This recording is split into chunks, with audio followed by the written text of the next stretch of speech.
I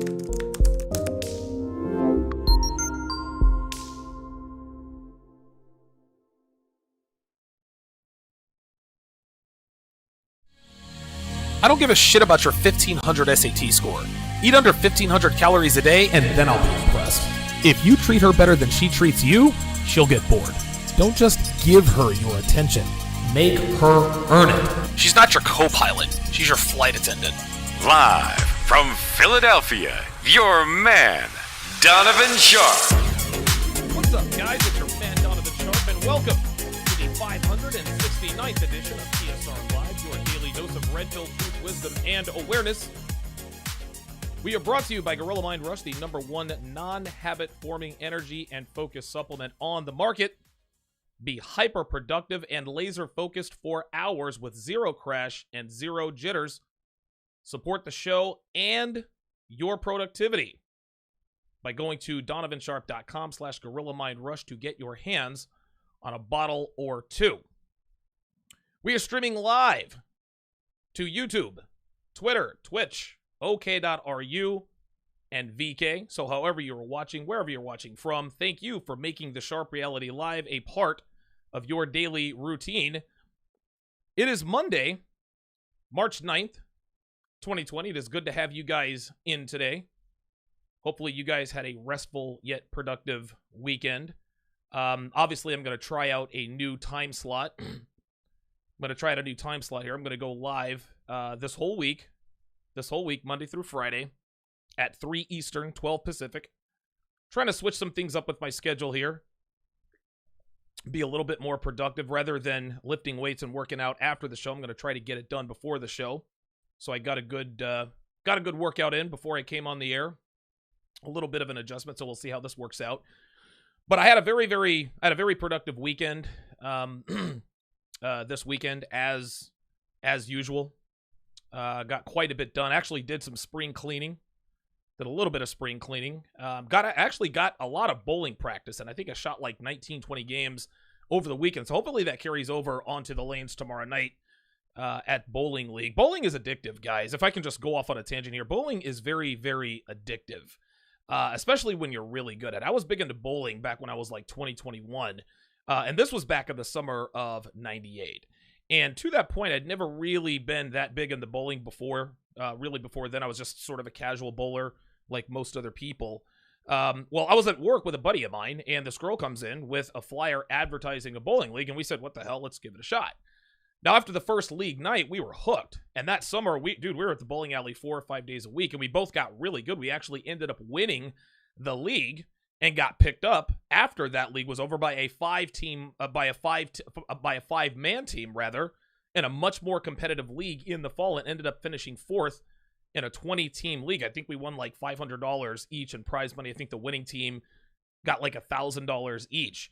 Now, my average back then was a 191, and my high game on a league night was a 262. My high game on a non-league night, and a league night or non-league night, was a 279. That was a long, long time ago. But after the spring of 99, I stopped bowling. I didn't really pick it back up until a couple of years ago when Devin and I moved out here to Philly. We joined a 4-man league and ended up winning that league. Those of you who have followed me since the beginning, you guys remember when I posted the pictures of us hoisting the trophy. My average was probably around a 150 in 2018. So fast forward to the fall of 19, and we decided to give it another go. But my ball was cracked. I put that on Instagram as well. My ball was cracked because my dumbass left it in the car for about 6 months. So it kept getting cold and warm, cold and warm. So I went and bought another ball, which was a much better ball. I put in the practice, and 2 more new balls later, my average is a 176, and I'm bowling better than I've ever bowled my entire life, having 11 200 games this season alone. So I've really put a lot of time and money into bowling because it's something I really enjoy that I'm also getting much better at.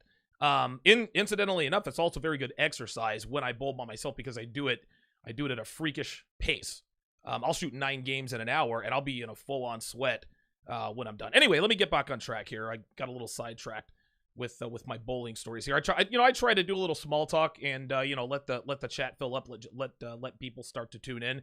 It is a gorgeous day here in Philadelphia. It is 70 degrees and sunny. Spring is on the horizon, and of course I am very excited about that. I'm a big flower guy.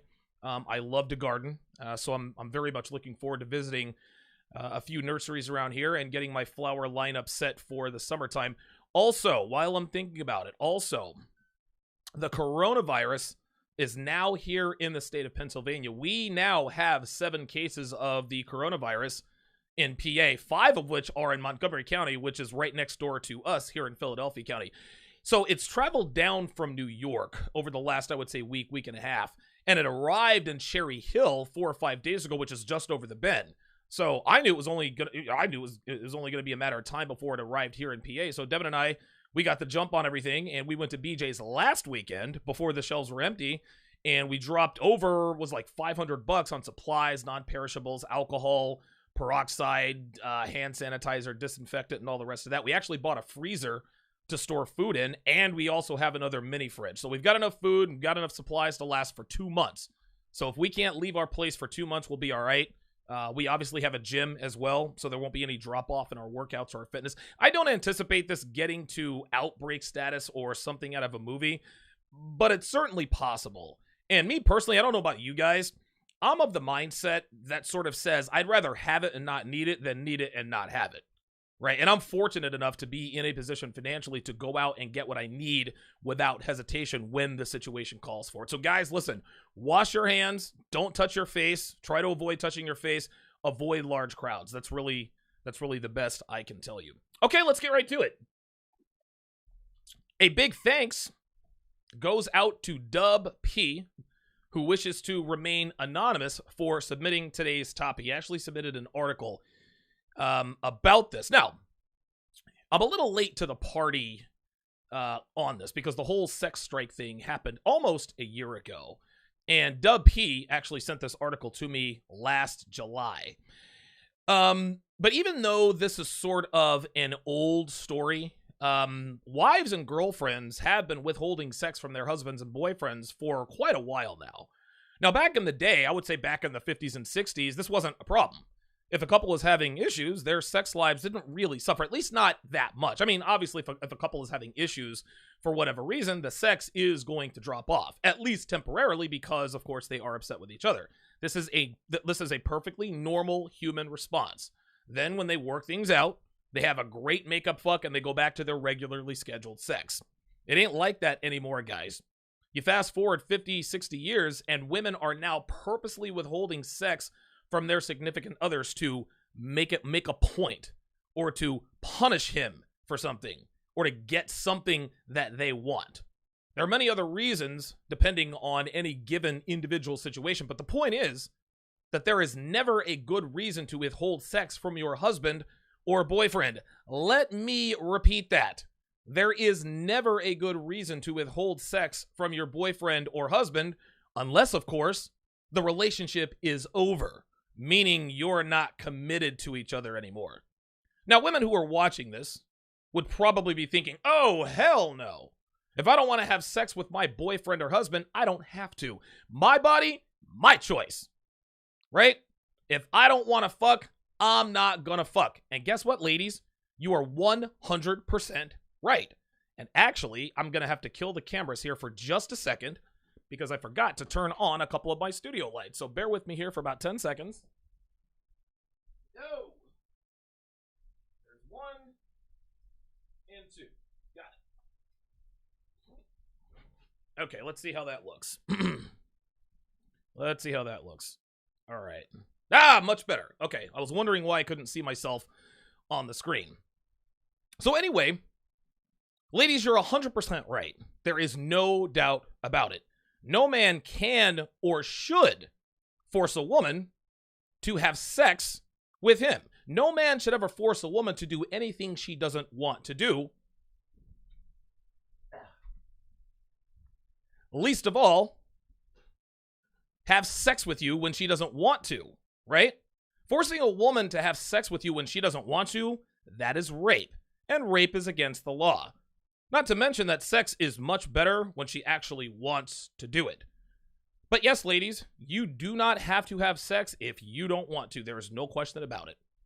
If you're mad at your man for whatever reason and you don't want to have sex because you're mad, you are well within your rights to close your legs. Snap them shut. If you feel like you need to withhold sex to teach your man a lesson, you can do that too. I wouldn't recommend it because that's counterproductive and puts you in control while making him look needy, which compromises your attraction to him. But again, your body, your choice. That, of course, is for another day and time. Withholding sex from your husband or boyfriend for whatever reason you choose, that's not illegal. It is your choice, and you shouldn't be forced to have sex if you don't want to. But here's your problem, ladies. When we as men decide to withhold our money and resources for whatever reason we want, you guys have a problem with it. Every time I tell my guys, never feed her before you fuck her, you bitches lose your minds. It's a man's duty to spend money on women. Is that right? Well, how about we swap the gender and the deed and see how it sounds? You ladies ready? You guys ready? It's a woman's duty to have sex with her man. Doesn't quite have the same ring to it, does it, ladies? But guess what? We don't have to give y'all shit if we don't want to any more than you're obliged to have sex with us if you don't want to. Guess what? Devin doesn't have to, she doesn't have to give up the ass any more than I have to share my resources and lifestyle with her. But if she does withhold sex, she's out the goddamn door. And if I withhold my resources for no good reason, she's not going to want to have sex with me. This is quid pro quo at its core. The point is that women feel entitled to a man's resources, but then they want to withhold sex from their men, but expect men to be okay with it and continue to provide our resources. It don't work that way, at least not with high value men. Women are no more entitled to a man's resources than a man is entitled to a woman's vagina. But guess what? Society doesn't tell us this, does it? It tells us that women are entitled to our resources because then they turn around and tell us that we're not entitled to their bodies. Let me repeat that. Society tells women that they are entitled to our resources, but then they turn around and tell us that we're not entitled to their bodies. So, naturally, what ended up happening is that men decided to go their own way, right? Or take the red pill, whatever you want to call it, right? We've decided to sever all ties to a woman, or sever all ties a woman potentially has, to his resources outside of what he decides to allocate to her of his own free will and volition. That has caused our culture to adjust by taking our resources from us in the way of taxing the reproductively responsible men and giving that money to the reproductively irresponsible females who have 5 kids by 5 different men. Even though I, Donovan Sharp, have nothing to do with a woman getting knocked up by a half a dozen dudes, my resources are still taken from me and transferred to women. I have no children. I'm not married. I'm a high-earning entrepreneur, and I have taken every necessary step to make sure that my money goes where I want it to go. I have taken necessary steps to make sure I don't have 5 bastard kids out here. But I'm still getting financially raped by baby mamas out here. We as men, we no longer freely give our resources to women simply because they're women. So now it's taken from us.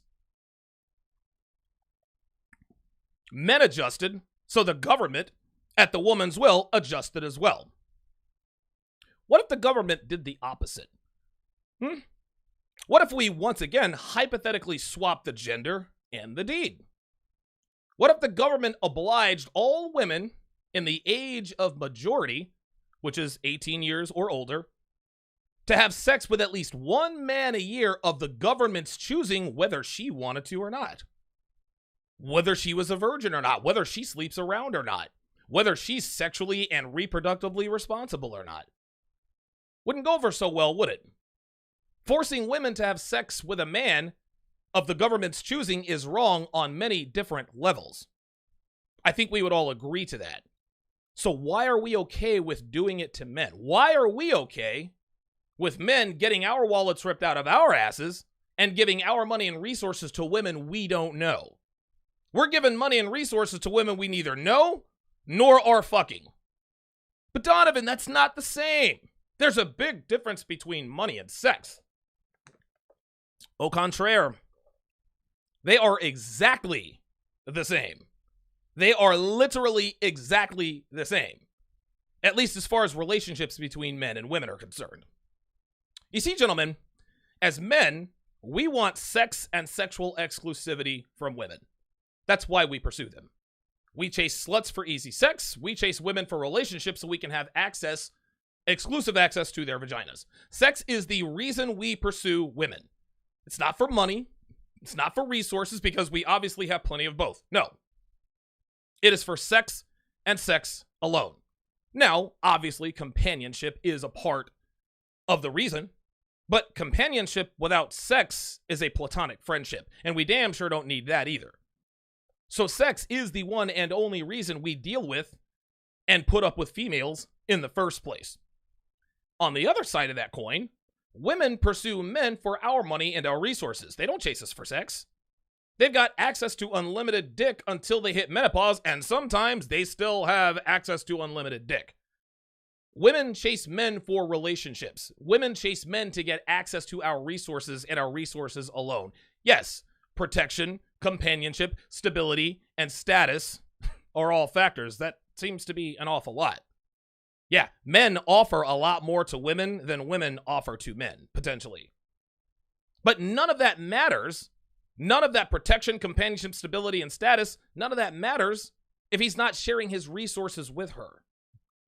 But there is one huge difference between sex and resources in terms of our money, or in terms of our motivations to pursue each other. Here's that difference.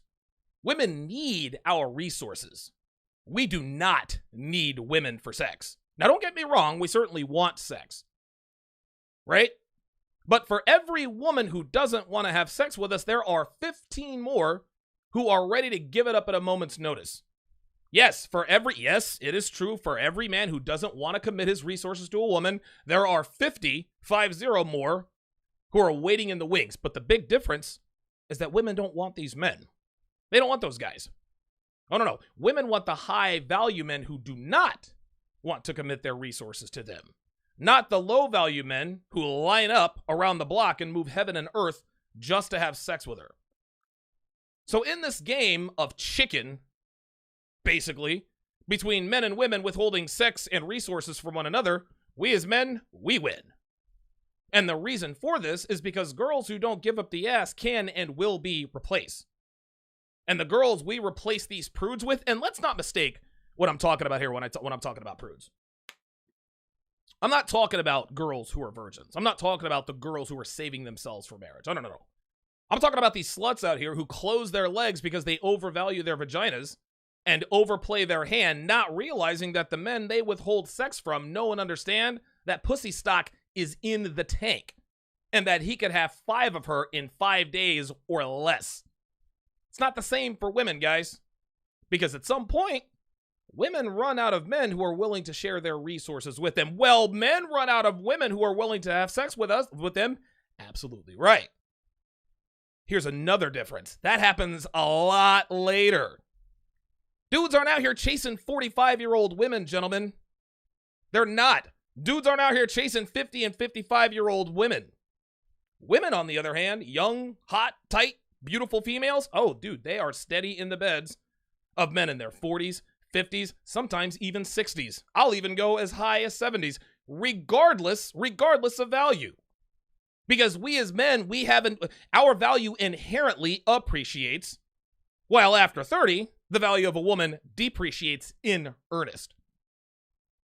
So at some point, women run out of men who are willing to share their resources with them. That happens a lot sooner. Happens for them around 35.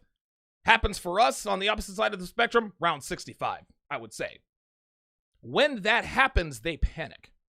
They're mad that men are no longer buying what they're selling, which is a used car with a blown transmission and 500,000 miles on it. But then they have the nerve to charge full price and turn any man away who doesn't want to pay sticker. Girlfriends and wives are always overplaying their hand, guys. Charging a lot more for something that men can go out and get virtually free from women who are thinner, more pleasant, better behaved, and much more willing. Then when their man cheats, Now they want to scream, men ain't shit. Men cheat. Well, did you forget about the part where you withheld sex from him regularly because you didn't like his tone?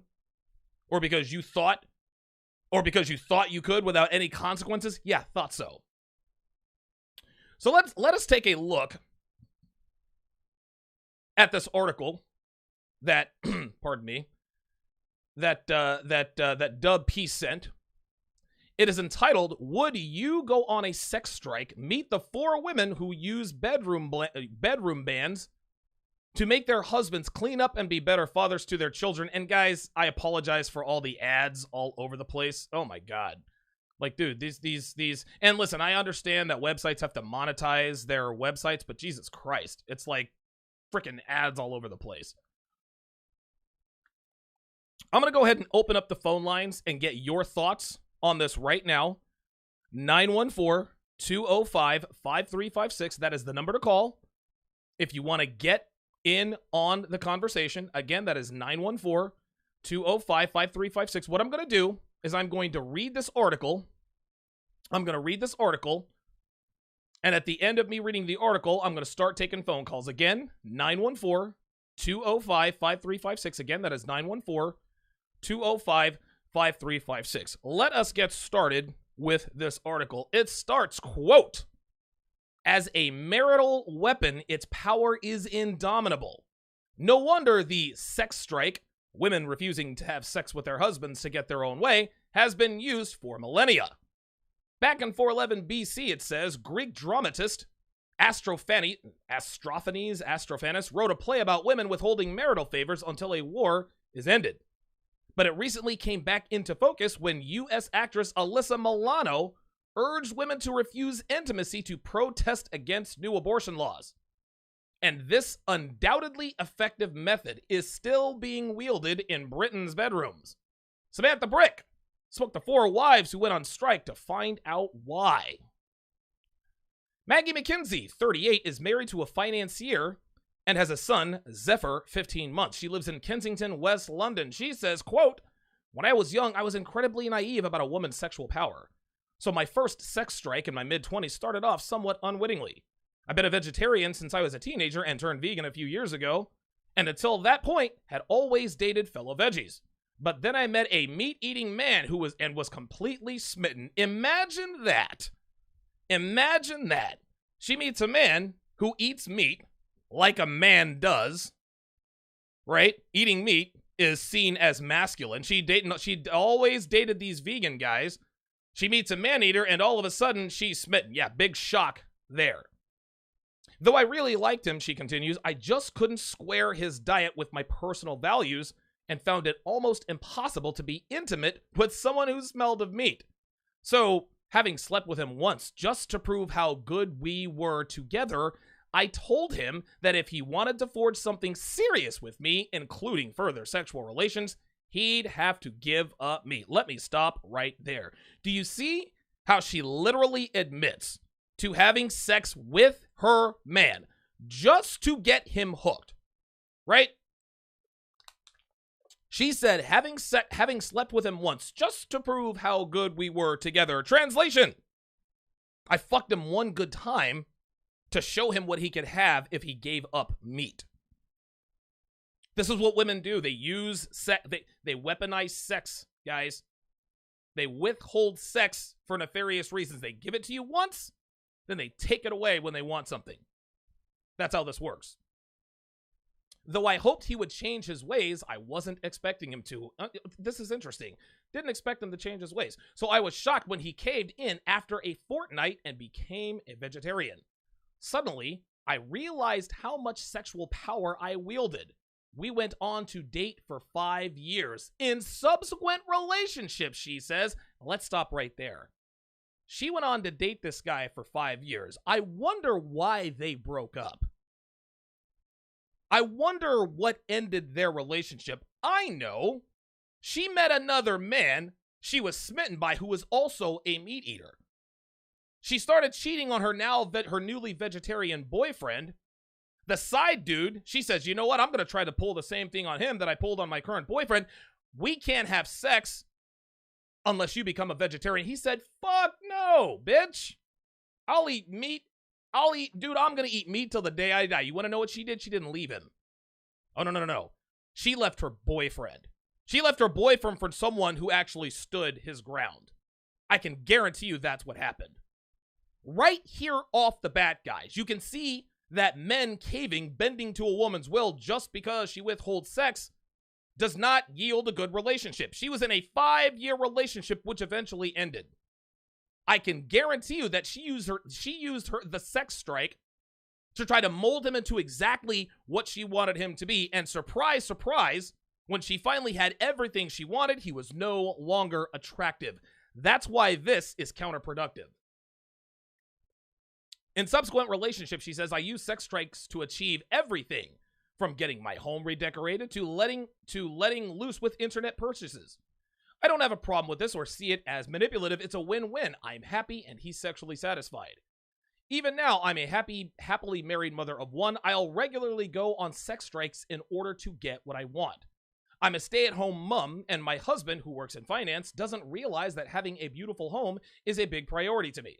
So if he's dragging his heels on his home modifications, such as ordering a new wood burner, not getting back to me on wallpaper choices, or withholding the credit card, then I'll go on a sex strike, and it always works.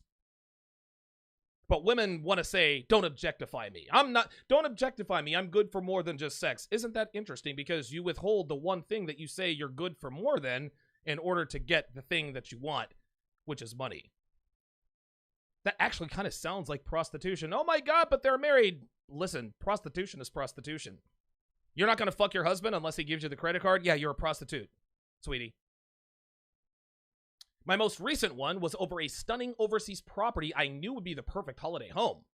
I found a place in Antalya, Turkey, that's a steal, but he wasn't convinced, so I went on a month-long strike. Now we've put in an offer, so fingers crossed. I used to have to strike for at least a fortnight, but the longest was 6 months. I wanted to join him on a work posting overseas in Germany. He wasn't keen and said he would just fly home every weekend. So in the months leading up to the move, and for his initial weekend trips home, I withdrew sex. While I'd ordinarily miss sex, I had a lot going on, so I was never tempted to give in.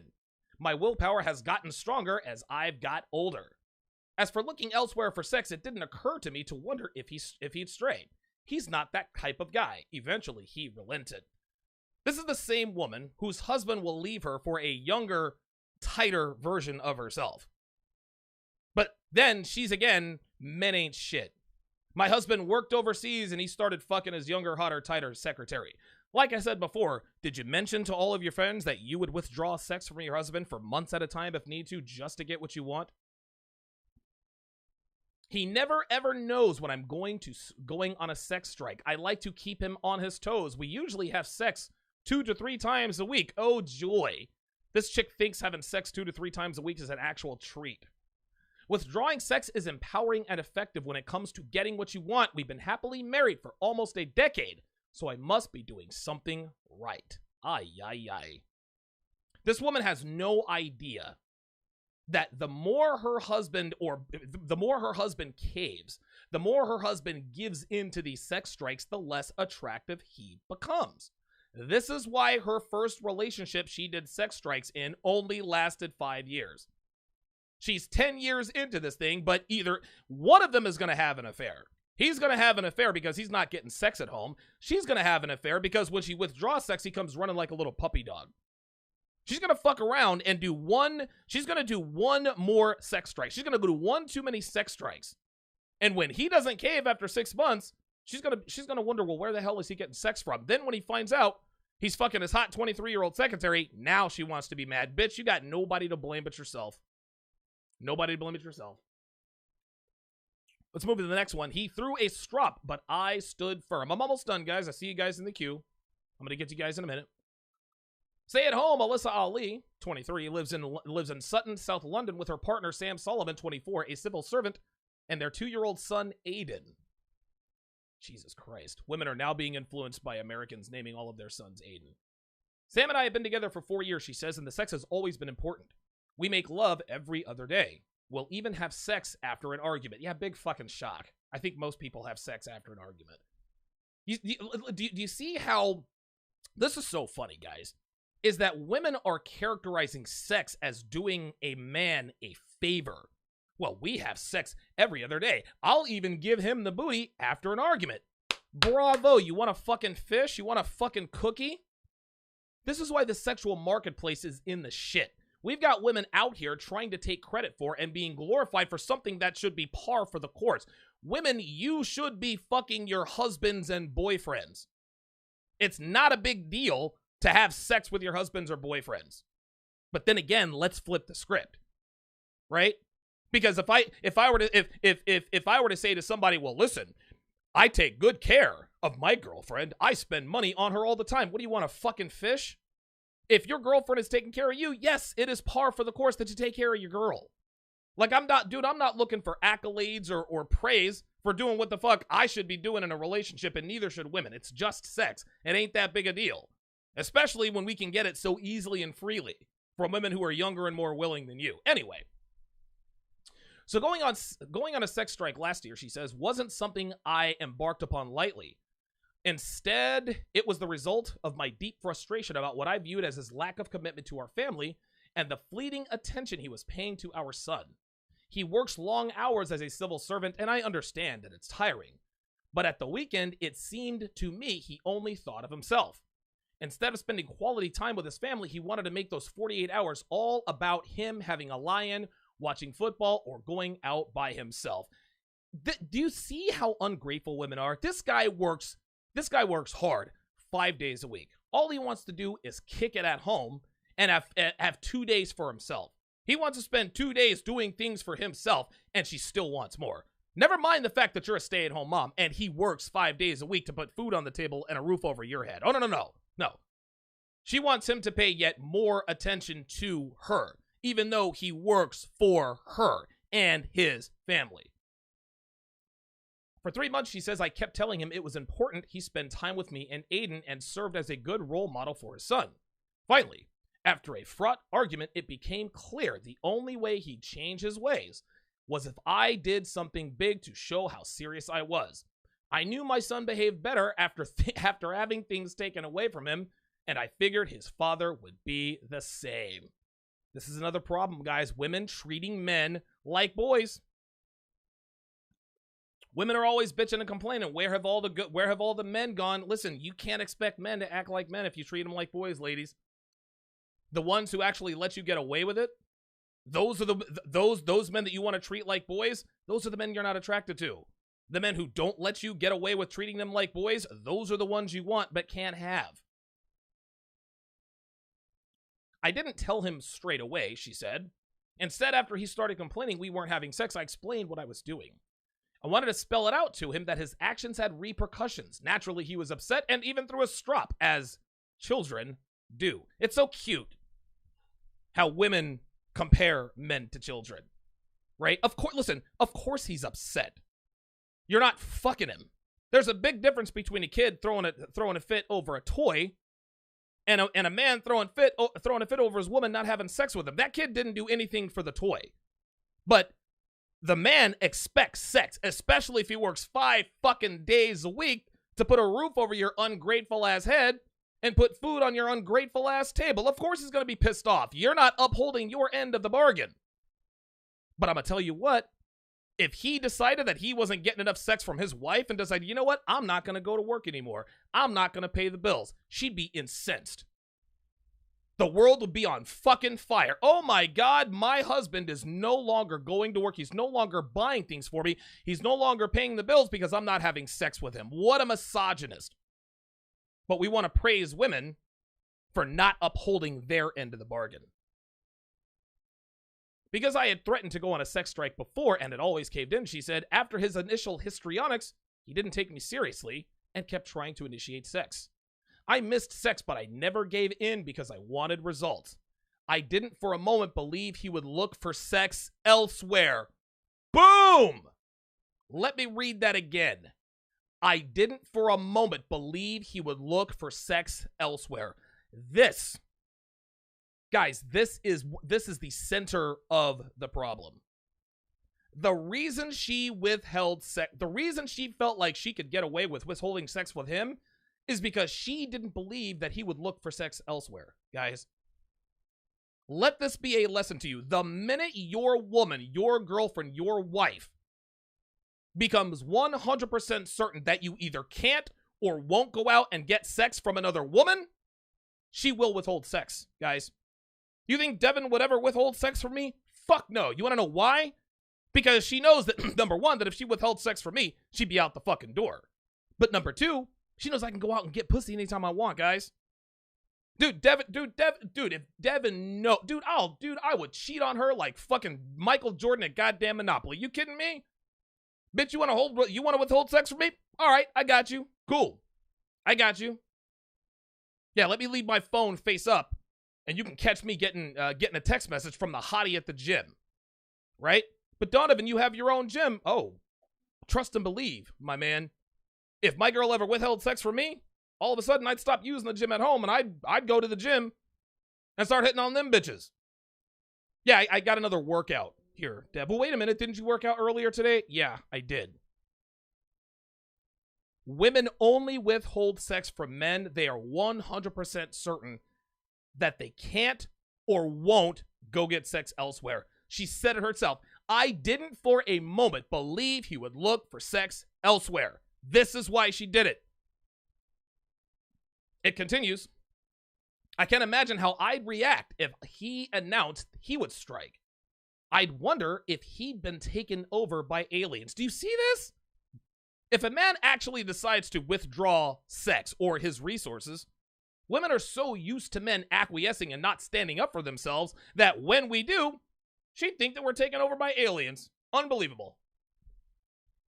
When he realized, she says, that I was sticking to my guns, he became very annoyed and told me I was being childish and inconsiderate of him and his physical needs. I stood my ground, saying I appreciated why he felt that way, but his neglectful behavior had really upset me and was inconsiderate of my needs too. Over the next 3 weeks, several rows ensued. Rows are arguments in British, whatever. But on the fourth weekend, something unprecedented happened. He organized a trip out at a play center for him and Aiden. I was amazed and so relieved that they were having some father-son bonding time. The next day, at his suggestion, we went out as a family. Then the following weekend, he arranged for Aiden to stay with his mom so we could have some quality time as a couple. I lifted the ban. Since then, he has changed to some degree, but I still have to remind him of the ban whenever he slips up. Refusing sex helped me to learn to draw red lines in our relationship, and I would do it again without hesitation. So there is Sam on your left. Aiden is in the bottom right. There is Alyssa on the right. Look at that shit-eating grin Sam has on his face. Does that look like a man who has control of his relationship? Look at his face. Does this look like a man does this look like a man who's not afraid to raise his voice at his woman? Does this look like a man that his woman is afraid will go out and fuck other bitches? Nope. Sure ain't. And look at the look on her face. Look at the look on her face. Yep, I got total control of my man. Total control. This is unattractive. This is unattractive. She doesn't know it yet, but she is going to lose attraction for her husband. Hang tight, callers. I'm almost done. I always give fair warning. Pippa Vickers, 28, is a secretarial team manager and lives in Oprington, Kent, with her fiancé Lee Charlton, 40, a mechanic, and Albie, their 1-year-old son. She says, quote, I've always loved my job, so when I went on maternity leave last year, I found it hard. Though I adore my son, I miss the hubbub of office life. Translation, I miss flirting with Kevin and Zales. Being stuck at home, she says, opened my eyes to just how little my partner contributes to the housework, and dare I say, how lazy he can be. So she's on maternity leave. He's at work. She gets to sit at home and eat fried chicken and donuts and get fucking fat because she just had a kid, but she still wants him to do chores around the house. Listen to this. He works long hours as a mechanic. So even though he works long hours as a mechanic, still doesn't give a shit. Still doesn't give a shit. Oh, well, even though he works long hours as a mechanic, he doesn't contribute around the house. How about this, Pippa? He doesn't contribute around the house because he doesn't fucking need to. He's too busy turning a wrench to put fucking food on your table to take care of you and your fucking kid. Dude, how selfish is this? She literally admits this guy's a mechanic. It's not like he's an office schlub. It's not like he sits on his ass all day and doesn't get physical. No. This guy is up under cars, turning wrenches, getting burnt by oil, changing out fuel filters, probably building engines, repairing transmissions. This is hard, labor-intensive work, yet this bitch wants him to do the fucking dishes. Unbelievable.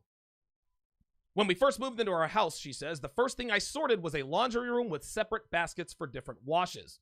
From colors to whites, and including one for his overalls, which are always covered in oil and grime that I don't want all over the house. Oh, God for fucking bid, he leaves his oil-soaked clothes around the house. God forbid he leaves his oil-soaked clothes that he wears while he makes a living around the house. Yet every day he would come home and leave them either in the middle of the bathroom or the kitchen floor. It drove me mad. This dude works his ass off to support you. And you can't just cut him a break. You can't just say, you know what, man? Listen, my man works hard. He needs to go upstairs, take a hot shower. He's got oil under his... Dude is back. He's probably got back. Listen, my man works hard. Okay, listen, it annoys me that he leaves his overalls around. But you want to know something? He works hard. I'm going to cut him some slack, right? This is exactly what Devin does. I leave socks and shit all over the goddamn place. All over the place. She never complains. When I take a piss, I always leave the toilet seat up. Always. It's not something I do consciously. I'm a man. I'm used to living by myself. Guess what? Devin never bitches and complains. You want to know why? Because she's with me. And with me, she gets that experience. With me, she gets to enjoy the spoils of my success. With me, she gets to sit back and relax and not make any decisions. With me, she gets to relax and become and be feminine while I take the wheel. That's why she picks up my socks. That's why she doesn't bitch and moan about the fucking toilet seat being up. What added fuel to the fire, she says, was every time I calmly asked to move them, he'd reply, in a minute. That minute would stretch into hours. So she couldn't be bothered to pick up his fucking overalls. This continued for 3 months until one day I saw red. I'd been considering a strike. I'd been considering whether a sex strike was a good idea for a while. My partner would have sex all the time if he could, so it seemed an ideal punishment. And when I almost tripped over his dirty overalls yet again, I snapped. Oh, so you almost tripped on his dirty overalls. You didn't see it right there in front of you? These bitches are fucking lazy. You can't be bothered to pick up one pair of overalls. That night, she says, when he made sexual overtures, I looked him in the eyes and said, no, you haven't moved your clothes after I asked you for the umpteenth time, so you're not getting any for a week.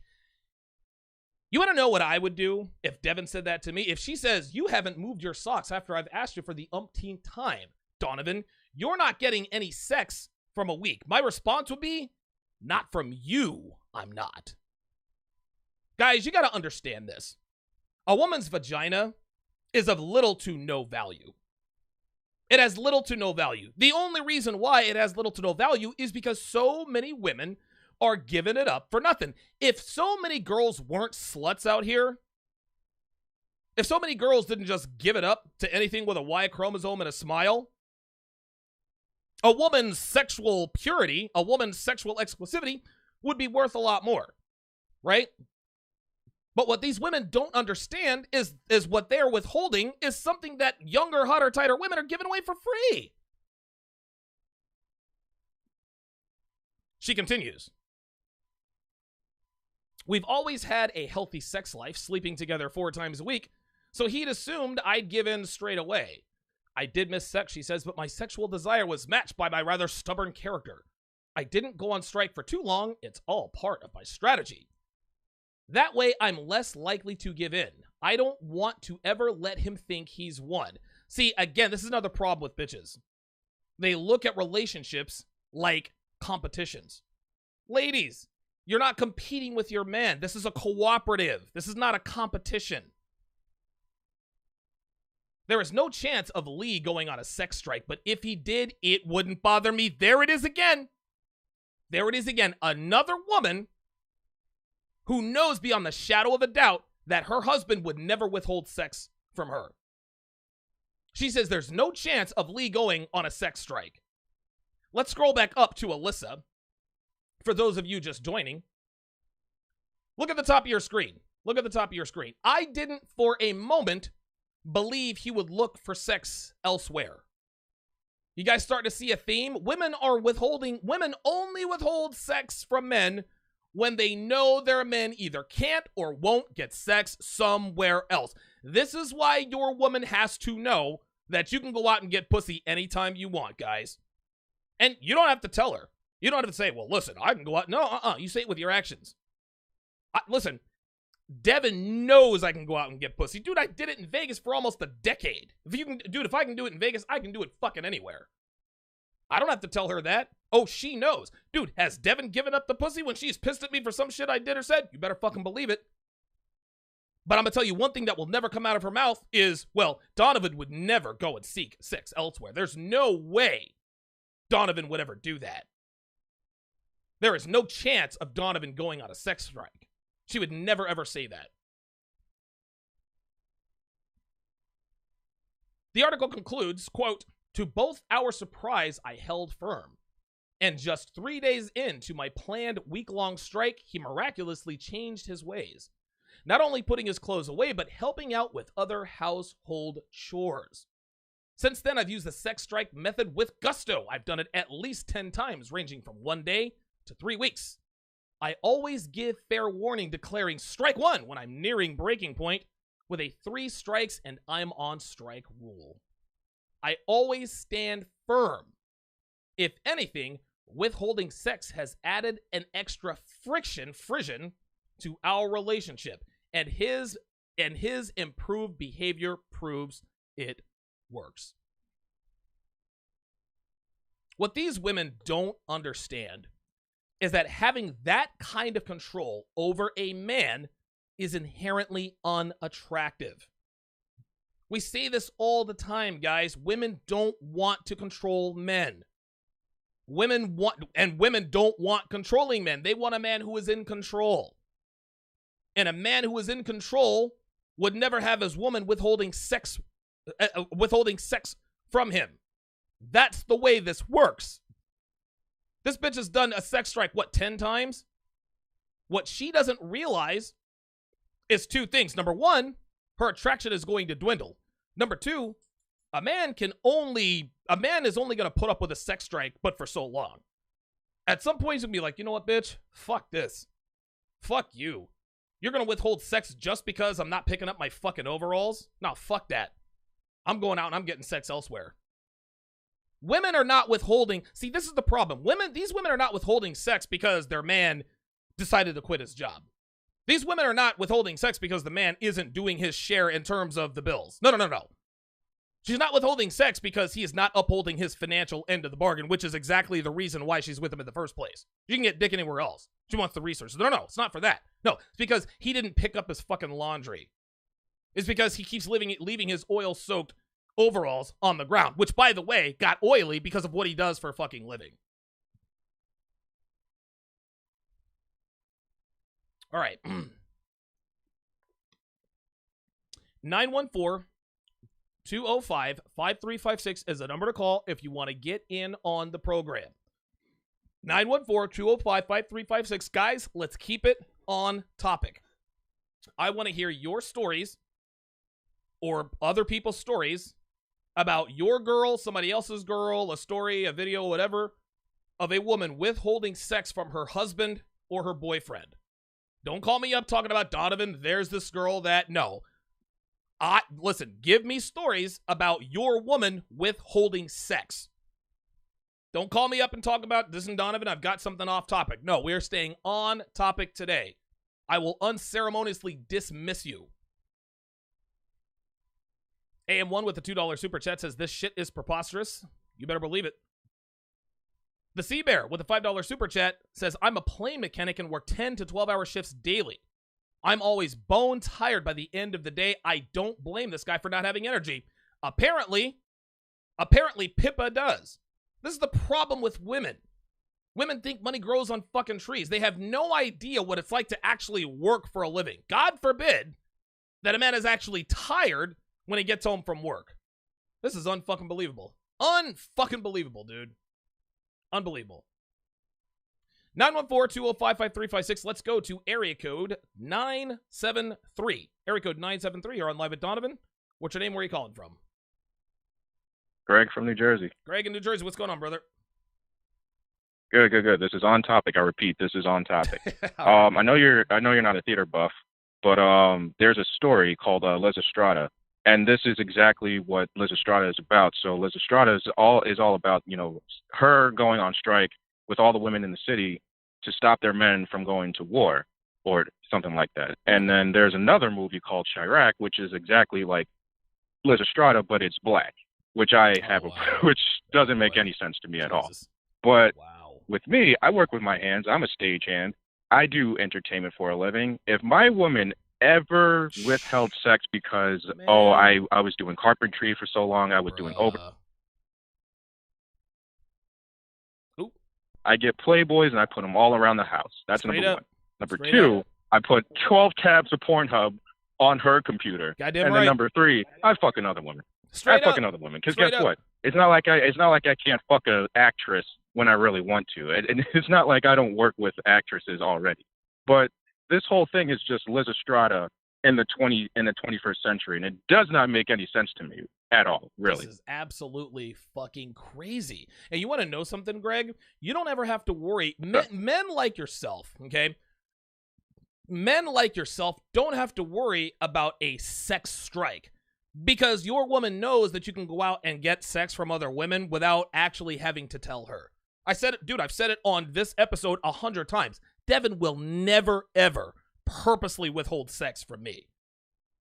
Listen, if Devin says, Donovan, I gotta withhold sex from you because I got the runs. Oh, hey, you know what? Hey, do you? I'm not coming near you. If you got the runs, hey, listen, nope, you got it. Withhold sex away. Hashtag I'm sex gonna strike. run Straight up. Listen, I'll go on a goddamn sex strike, right?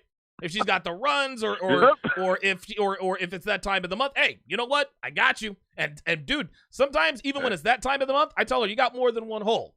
She never, ever withholds sex from me because she knows that if she did, it'd be a wrap in more way than one. I'll give you the last word. Oh, yeah. I mean, look, man, don't play this Liz Estrada shit with me, and don't play this Liz Estrada shit with anybody else. I'm telling you right now, if you think I'm not going to find somebody else, damn wrong I won't. Dude, I'll find a bitch just to spite you. Unbelievable. Thanks for the call. Greg in New Jersey, area code 7706. I'm going to come to you next. Let me read out some of my chats. Phineas Henshaw with the $10 super chat says, if I am doing what I am supposed to do as a man, I expect to be treated like one. Dude, Phineas Henshaw just hit the nail on the head. All relationships are transactional, gentlemen. All of them are. Relationships they're not these little fairy tales. I'm not with Devin just because. I'm with Devin because she's sexually attractive, she elevates my life in a few different ways, and she lets me fuck her whenever I want to. If she ceases to do these things, guess what? I then withdraw my commitment and attention and resources, right? If I were to withdraw my resources for no good reason, then guess what? Devin doesn't have the motivation to want to have sex. That's just the way it works. Women don't understand. Women feel entitled to male commitment and resources. They think that they're entitled to this. They think that because they're women, they get what we have. It don't work that way. It doesn't work that way anymore, that just because we're men, you're entitled to give us sex. No. This is transactional. You give me exclusive regular sex, I give you resources. That's how this works. But we got women out here withholding sex. He's not spending enough time with me. He leaves his dirty overalls on the floor. Ungrateful fucking bitches, man. Shout out to I Bramblebush, Mike Chatters, Tom Brokaw, 6 Ball. Young Lions Perspective. Snake 100. I Bramblebush says 9 games in an hour. Relax. No, I'm not going to relax. Nope. Not going to do it. Not going to do it. Yeah, listen, I'll shoot as many games in an hour as I want. I actually call that power bowling. It's very, very good cardiovascularly, and it also helps the muscle memory. If you're doing something over and over in quick succession, makes you a better bowler. No, I never was one to relax on a lane. Brian Washington in the house. Janik. Michael C., Denny Arnold, good to see you guys in here. BK from the Rockies. Jesus Medina, getting a kick out of this. Cameron Barton says it's like working, but then not getting paid. That's 100% right. Our bosses bitch and moan about, oh, come to work on time, come to work on time. I remember I worked for this one company. We never knew when our paychecks were coming, right? We're supposed to get paid every Friday, but every once in a while the checks would be late. Oh, we're not getting checks till Monday. Obviously, the company folded, but I'm thinking, these motherfuckers bitch and moan about me coming to work on time. If I'm going to come to work on time, y'all motherfuckers need to pay me on time.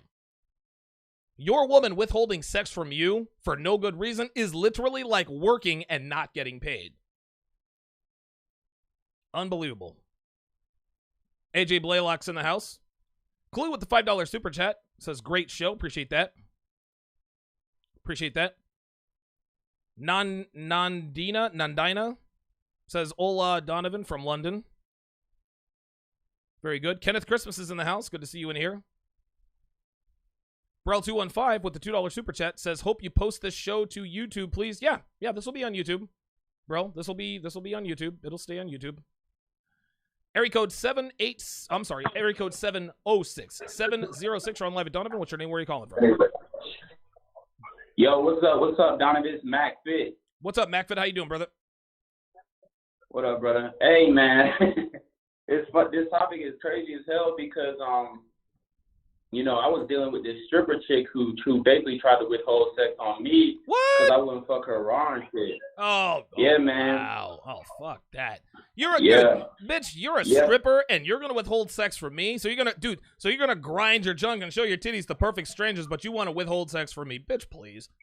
I wish a bitch would.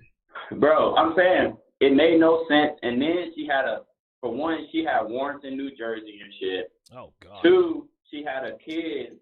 And I'm in Georgia and shit. She was trying to run this game on me, like, after I done already hit multiple times. Like, I had even, went out to one of her, she had got a hotel, an hour away from me. I pulled up twice on her ass and smashed her. Damn. And then she want to act like, oh, you ain't you want to wear a condom? Oh, fuck no. I'm trying to get fucked raw now since we've been fucking or whatever. I'm like, bitch, get the fuck out of here. Nope. Not happening. Exactly. Thanks for the call, MacFit. Unbelievable. Now we got stripper bitches out here withholding sex.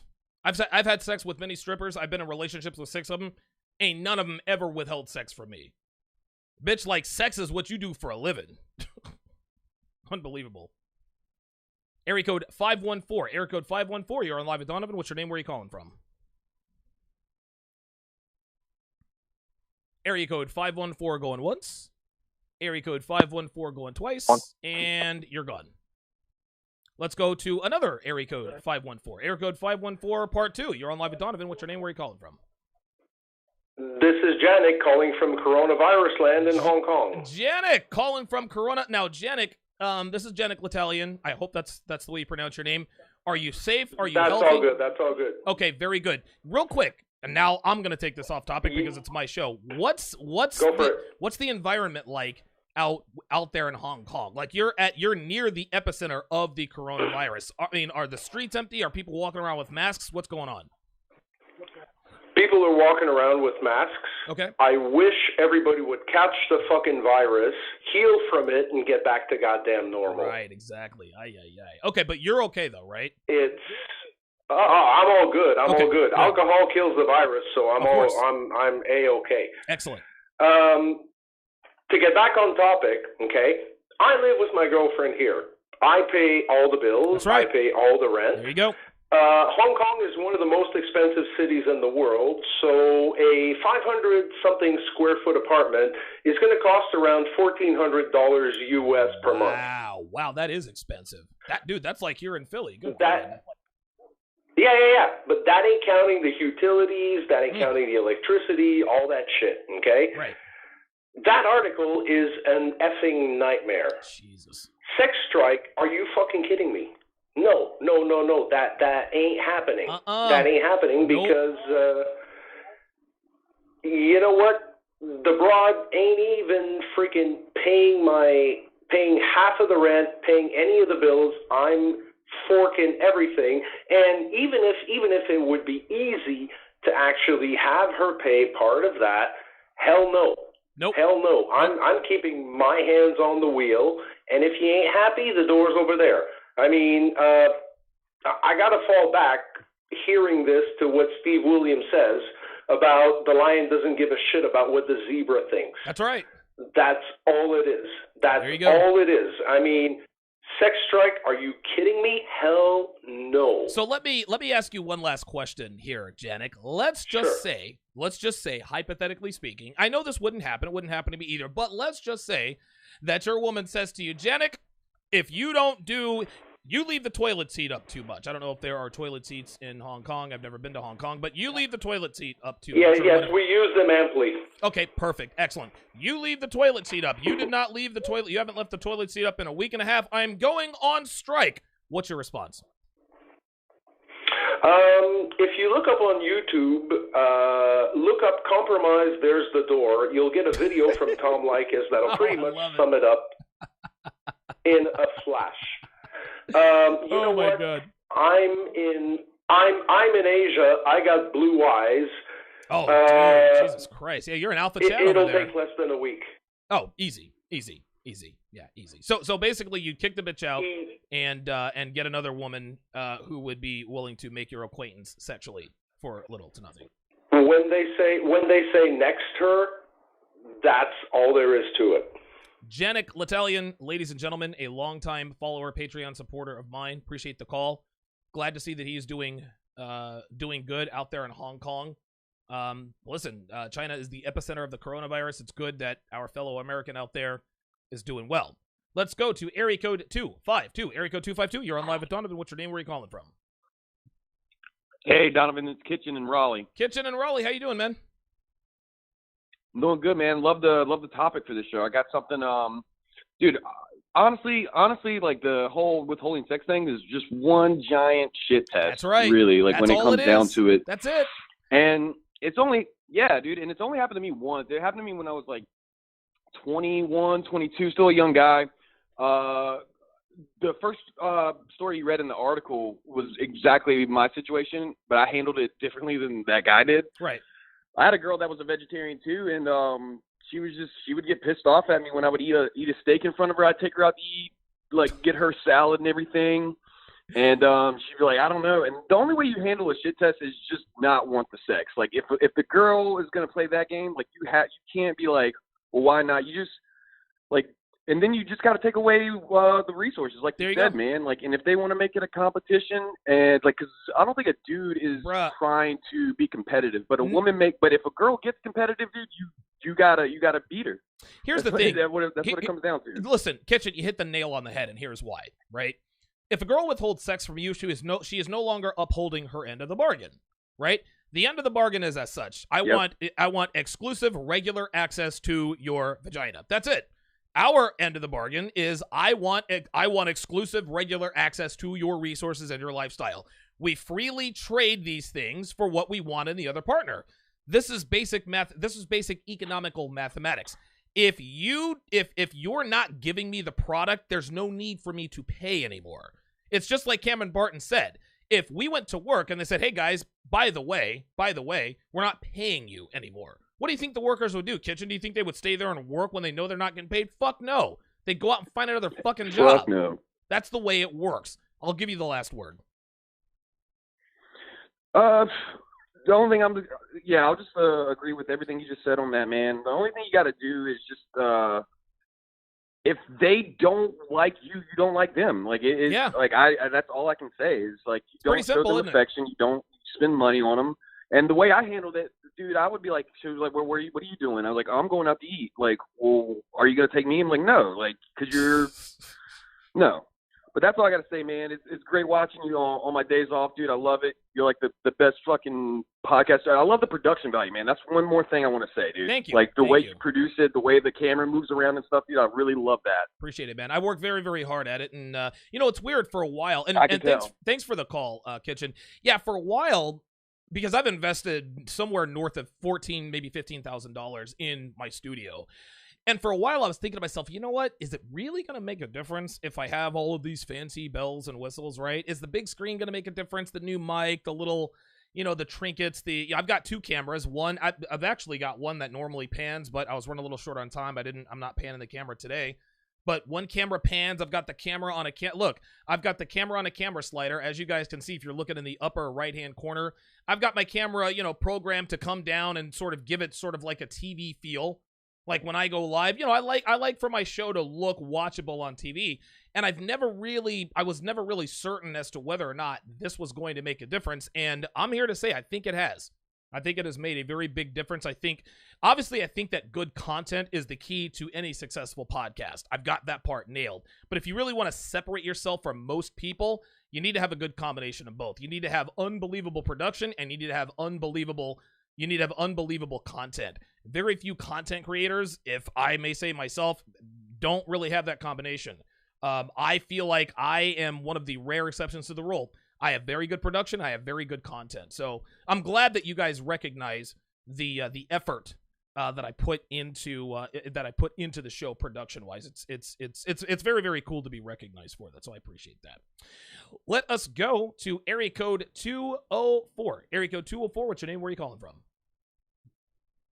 Oh yeah, it's Tyson from Winnipeg. Tyson in Winnipeg. How you doing, brother? Hey, not too bad, Donovan. I have a little bit of a story about this. Like, okay. I was dating my ex there, and she had 2 sisters, and when they were with their men, basically they would just control them. They would kick them out the house. They would force them to sleep on the couch. Oh. They would withhold sex.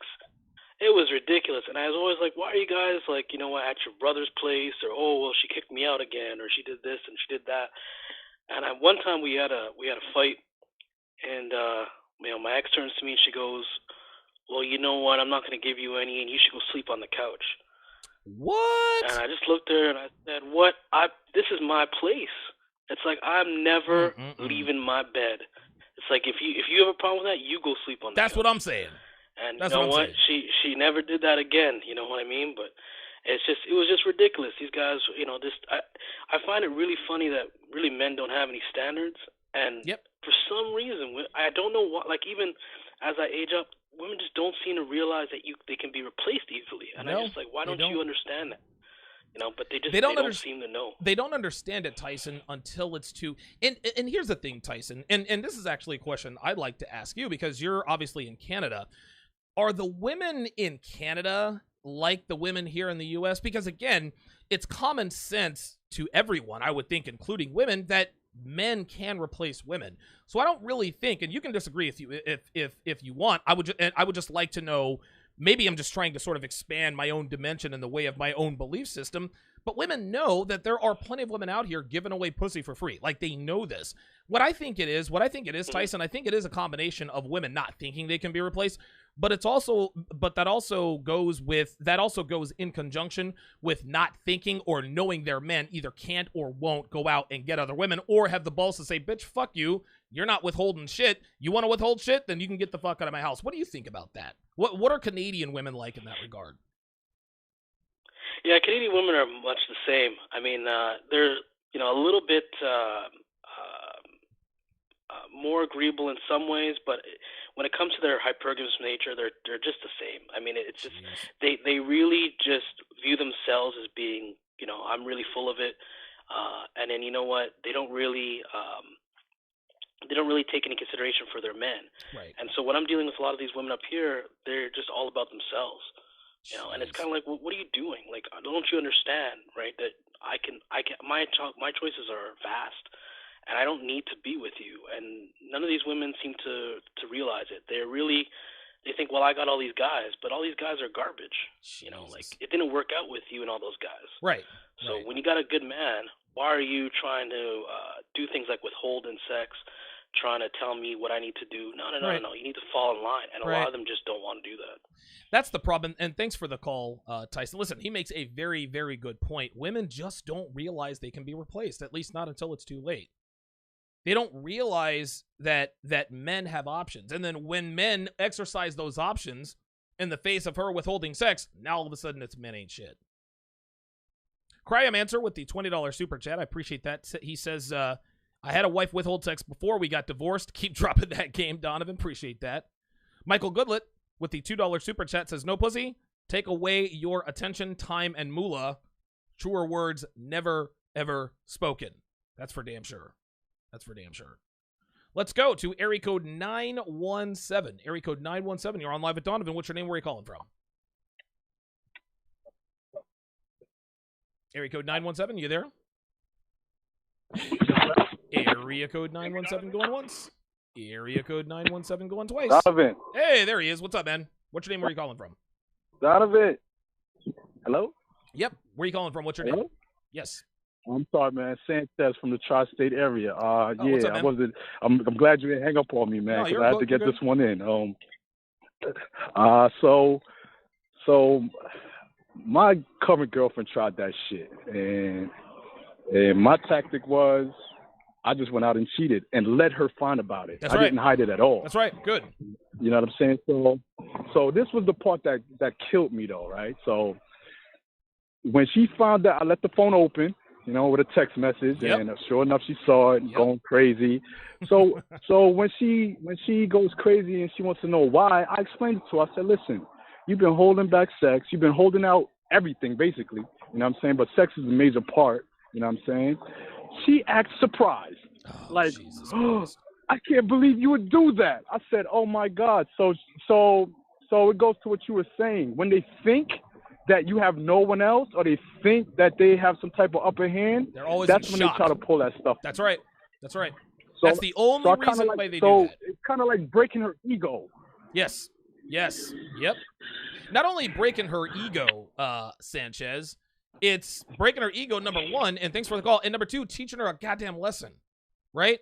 And again, let me reiterate this. Let me reiterate this. Women can do whatever they want. If they want to withhold sex because you left your oily overalls on the floor, they can do that.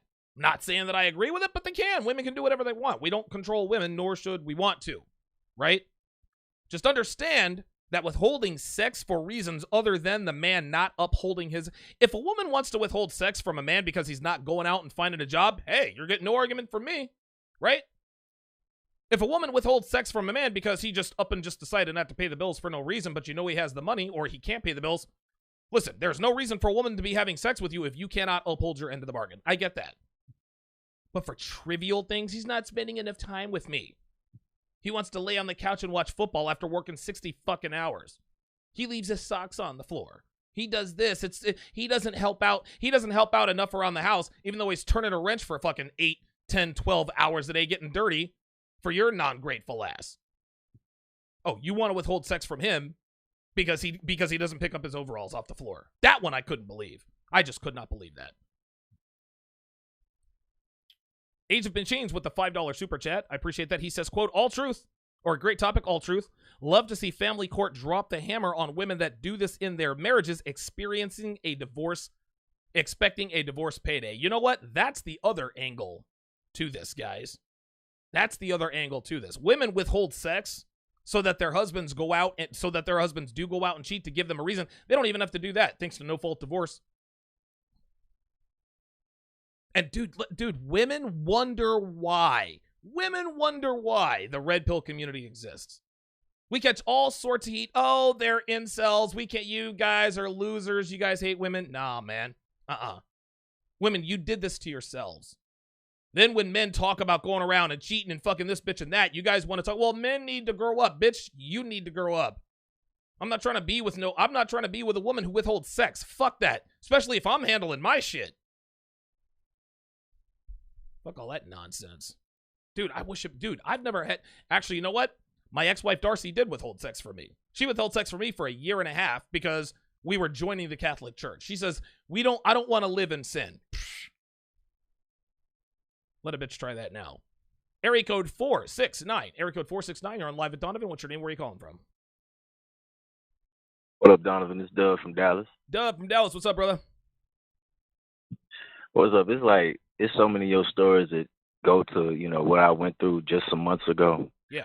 But yeah, so, going through the divorce, and Donovan, I'm paying every last bill. Damn right. I had allowed she was so sorry where I'm having to give her gas money to put in her car type shit because she was like, I don't have to work, which was cool. I was taking care of my end, but it's like after a female gets off her period, you know, that's the time when you know you're not going to fuck her, like you say, you know, you got the runs, whatever. But after they get off that period, I saw that graph that Roller Tomasi put up. Oh, yeah. Bitches be ready to fuck. Yes. They be ready to fuck. Yes, sir. Yes, sir. They're ready to give it up. And then when we finally do have sex, you know, she used to always, I satisfied her easily. She used to come before me, all that shit. And I'm like, look, why you acting like you don't want to have sex? All this foolishness just causing friction. But then she tried to do that shit again, and that's where we are today, you know. I totally agree. I'm a better man for it. I ain't even tripping because it's like, once again, I'm in my prime. I drive trucks. Like, it's not a mechanic, but I'm still out here having to work on the truck. I drive 18-wheelers. I'm out here you work hard. On this road. Come in, she ain't did nothing to the house. And I'm paying all these bills, and I'm not fucking. Yeah. Oh no, It ain't going down that way. It ain't going down like that. But one last thing before I let you go. Sure. This is because I'm going into barbershops with this. I'm going into, you know, I'm going into barbershops, letting everybody know this is what's gonna be on CNN. Yep. To the combatant. To the female movement, maybe like in a year or two, where we're not going to be out there with picket signs and stuff. We're going to be putting the paradigm back how it's supposed to be, because it's like all the divorce rate, single mothers being normalized. It's like, do you see what this feminist shit done got you? Man, Besson, preach it. I'm trying to tell you, man. Thanks for the call, Dub in Dallas. He's right, man. A lot of people think MLD is one of these people, Jonathan from Modern Life Dating. A lot of men think that the tide is going to turn. And I'm a cynical guy, right? I'm on record saying, listen, feminism, the sexual market, it's not going to change in my lifetime. But I got to tell you, man, like dudes are getting fed up, man. Like dudes are pissed. Dudes are getting pissed off. We got dudes out here working 50, 60, 70 hours a week. Not getting any. Because his wife or girlfriend wants to make a point. He doesn't do the dishes, so he doesn't get sex. He leaves his socks on the ground, so he doesn't get sex. Man, I wish a bitch would, man. Area code 347. Area code 347. You're on live with Donovan. What's your name? Where are you calling from? Hey, Donovan. This is CJ from New York. How you doing? CJ in New York. How you doing, man? Awesome. So, okay, so like a quick point. It definitely seems like a giant shit test. And to that point. Yep. If you actually fall into it for the first time, it's like game over. Because she's like, okay, no, this works. And you accept that this works. So there's an acceptable way for us to solve things. So insanely terrible at that point. Yes. And I did want to ask a quick question. Sure. Now, I think this is also a problem of scale. Because, like, let's say, you know, you lost some value as in you don't make as much, you gain a lot of weight, you became like disgusted, that, you know, she just doesn't want to have sex with you, so she's going to withhold that. Sure. But what would be, you think, in your opinion, we have proper scaling response if a guy starts slipping up in some way? Obviously, like withholding sex is just way too far off, you know, past the pale. But I wonder if it's like, you know, not dressing as sexual, just being like, hey, you know, I can't do this if you don't pay this particular bill, if I can, let's say, like clean the place a little bit faster or something. What's your opinion on that? So what you're asking me, I'm just making sure I'm understanding you correctly. So if your woman says to you, hey, listen, I need more from you in this regard. If I don't get it, I'm going to withhold sex. Is that what you're asking? No. I'm thinking withholding sex is just too far off the pale unless, like, you made yourself unattractive. I'm wondering what could she do as a response to the guy slipping up? Like, I'm wondering what could be happening. Like, let's say it happens to me, and I'm like, okay, you know what? She may have a point in this regard. Maybe I've been slacking. Like, I haven't been in the gym as much, so I should probably be doing this a little bit more. What's your opinion on that? Listen, that is a very interesting question, CJ, but here is how this is the thing. Women very rarely verbally tell us, hey, you're getting fat, or hey, I'm not as attracted to you. What they'll do is they won't purposely withhold sex. They're just not going to be interested in having sex with you because you're less sexually attractive. They will also start mentioning guys at work. They'll start showing other men attention. And instead of getting pissed at her for showing a man attention, not realizing that she's out of pocket because you don't keep her in pocket, you take a look in the mirror, you're like, you know what? I have kind of slacked off on my hygiene. So in terms of a woman letting a man know when he's slipping up, they do that anyway. And Rollo he talks about dread game. There's active dread and then there's passive dread. Women have a natural passive dread because we know, CJ, that a woman can get dick anytime she wants. If a woman wants to fuck, she gonna fuck, right? We know this. As a man, I know this. To reduce the odds of her going out and fucking other people, I keep myself in shape, I keep my shit together, I keep my finances in order. That's how that works. So women, basically, there's no way for a woman to directly let you know, hey, you're fucking up. That's not their way. No, women do this subversively. They do this covertly. And they do it subconsciously. If they see their man is slipping up, she's not going to say, okay, my man is slipping up, so I will do this. No, she just becomes naturally less and less attracted to him. She just doesn't want to have sex anymore. Sex is unenthusiastic. Maybe she stays at work longer. Maybe now she's starting to go out with her girlfriends. So she tells you indirectly when you are starting to slip up. And it's on us as men to get the picture and be like, you know what? If I want her to stay in pocket, I need to have my shit together. No, yeah, that's fair. I guess it's in a way like the Patrick's dread game is the signifier, and I have, the guys to be on their shit to kind of pick that up. That's right. To begin with. That seems fair enough. Absolutely right. Thanks for the call, CJ. Very, very good question. Very, very good question. Let's go to area code 210. Area code 210, you're on live with Donovan. What's your name? Where are you calling from?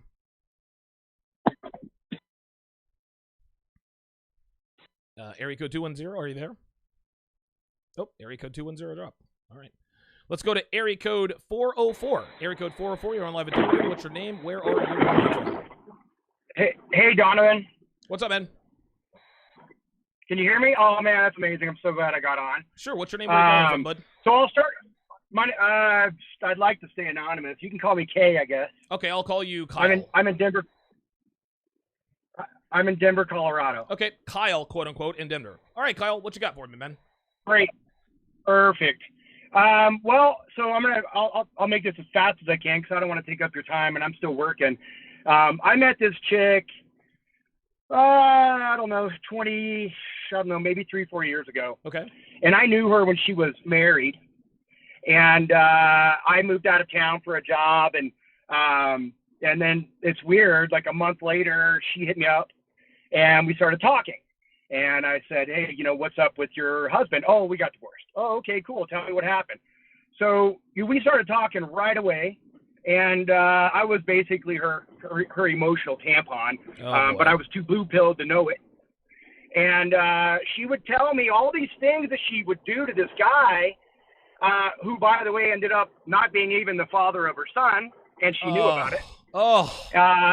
And all of these shit tests that she put this guy through, and would kind of like brag about it. Like it was almost like, see how powerful I am kind of deal. Right. And my dumbass decided I would date her for some reason. Yeah. Okay. All right. Well, mom. We've all made mistakes. Single mom. Aye. Oh. Right. Okay. So fast forward a little bit. She was 90 seconds. One night. 3 weeks later, we were done. And it was like, it wasn't just like, I knew it was a shit test. I just didn't know what a shit test was. And I'm the one that went down and slept on the couch. Ooh. Three weeks later, we were done, right? And it broke me. It really did. Of course. But you know what? I had to learn this stuff because otherwise, I feel like I've been kind of like in this rut my whole life. And it 60 took seconds. Last BITCH to do that to me, for me to be able to see, you know what, if chicks start throwing around these red flags and then they start pulling them on you, you just got to go. Yeah, man. I mean, there's no second chances anymore. Nope. No more. Nope. Listen, here's the thing, Kyle. Guys used to be able to get a mulligan or two, right? Like, we as men, we don't always have things figured out with regards to the way women work and how we should handle them. Women used to cut us some slack. Okay, he hasn't been in the game as long. He doesn't really know how this works. I'll cut him some slack because I really like the guy. It ain't like that anymore. Girls are so inundated with options. Of course, they have a natural one strike and you're out sort of quasi-clause. And if a man screws up even one time, they're out the fucking 10 way. They don't even give us a safety net. I'll give you the last word, Kyle. No, I totally agree with you, Donovan. Thank you so much. I heard a compliment. I've been listening to Tom Likas a lot lately. Yeah. And I'll give you the same compliment I heard somebody give him, and that is, you are definitely doing the Lord's work for men. We need you, buddy. I appreciate it, man. Thank you very much for that, Kyle. Kyle in Denver. I appreciate that. Yeah. Yeah, listen, I'm just trying to wake guys up, man. I'm just trying to. And the thing is, man, is one of the many reasons I do what I do is that we as men, most guys are pretty good guys, right? Most guys are just good guys. We don't require much from women. We just listen. All we want you to be is sexually attractive enough. Give us sex and give us a break to let us recharge our batteries every once in a while. We don't need these nagging bitches that are 300 pounds acting like they're the queens of the fucking universe. No, we don't. We as men, we're not like, I'm a demanding fuck. I'm just going to be honest with you. But relative to what women require of us, it's really not that much. It's really not that much. Just be attractive and give me the booty. That's kind of really where it's at. That's really what it all comes down to. Let's go to area code 514. Area code 514. You're on Live at Donovan. What's your name? Where are you calling from? Hey, this is Ali from Montreal. Can you hear me? Holly from Montreal. What's going on? I sure can. All right. Yeah, I called earlier.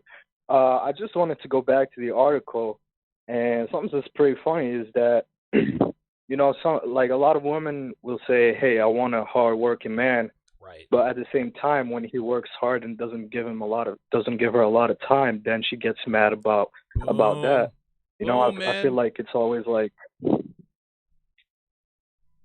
Go ahead. My bad. Go ahead. I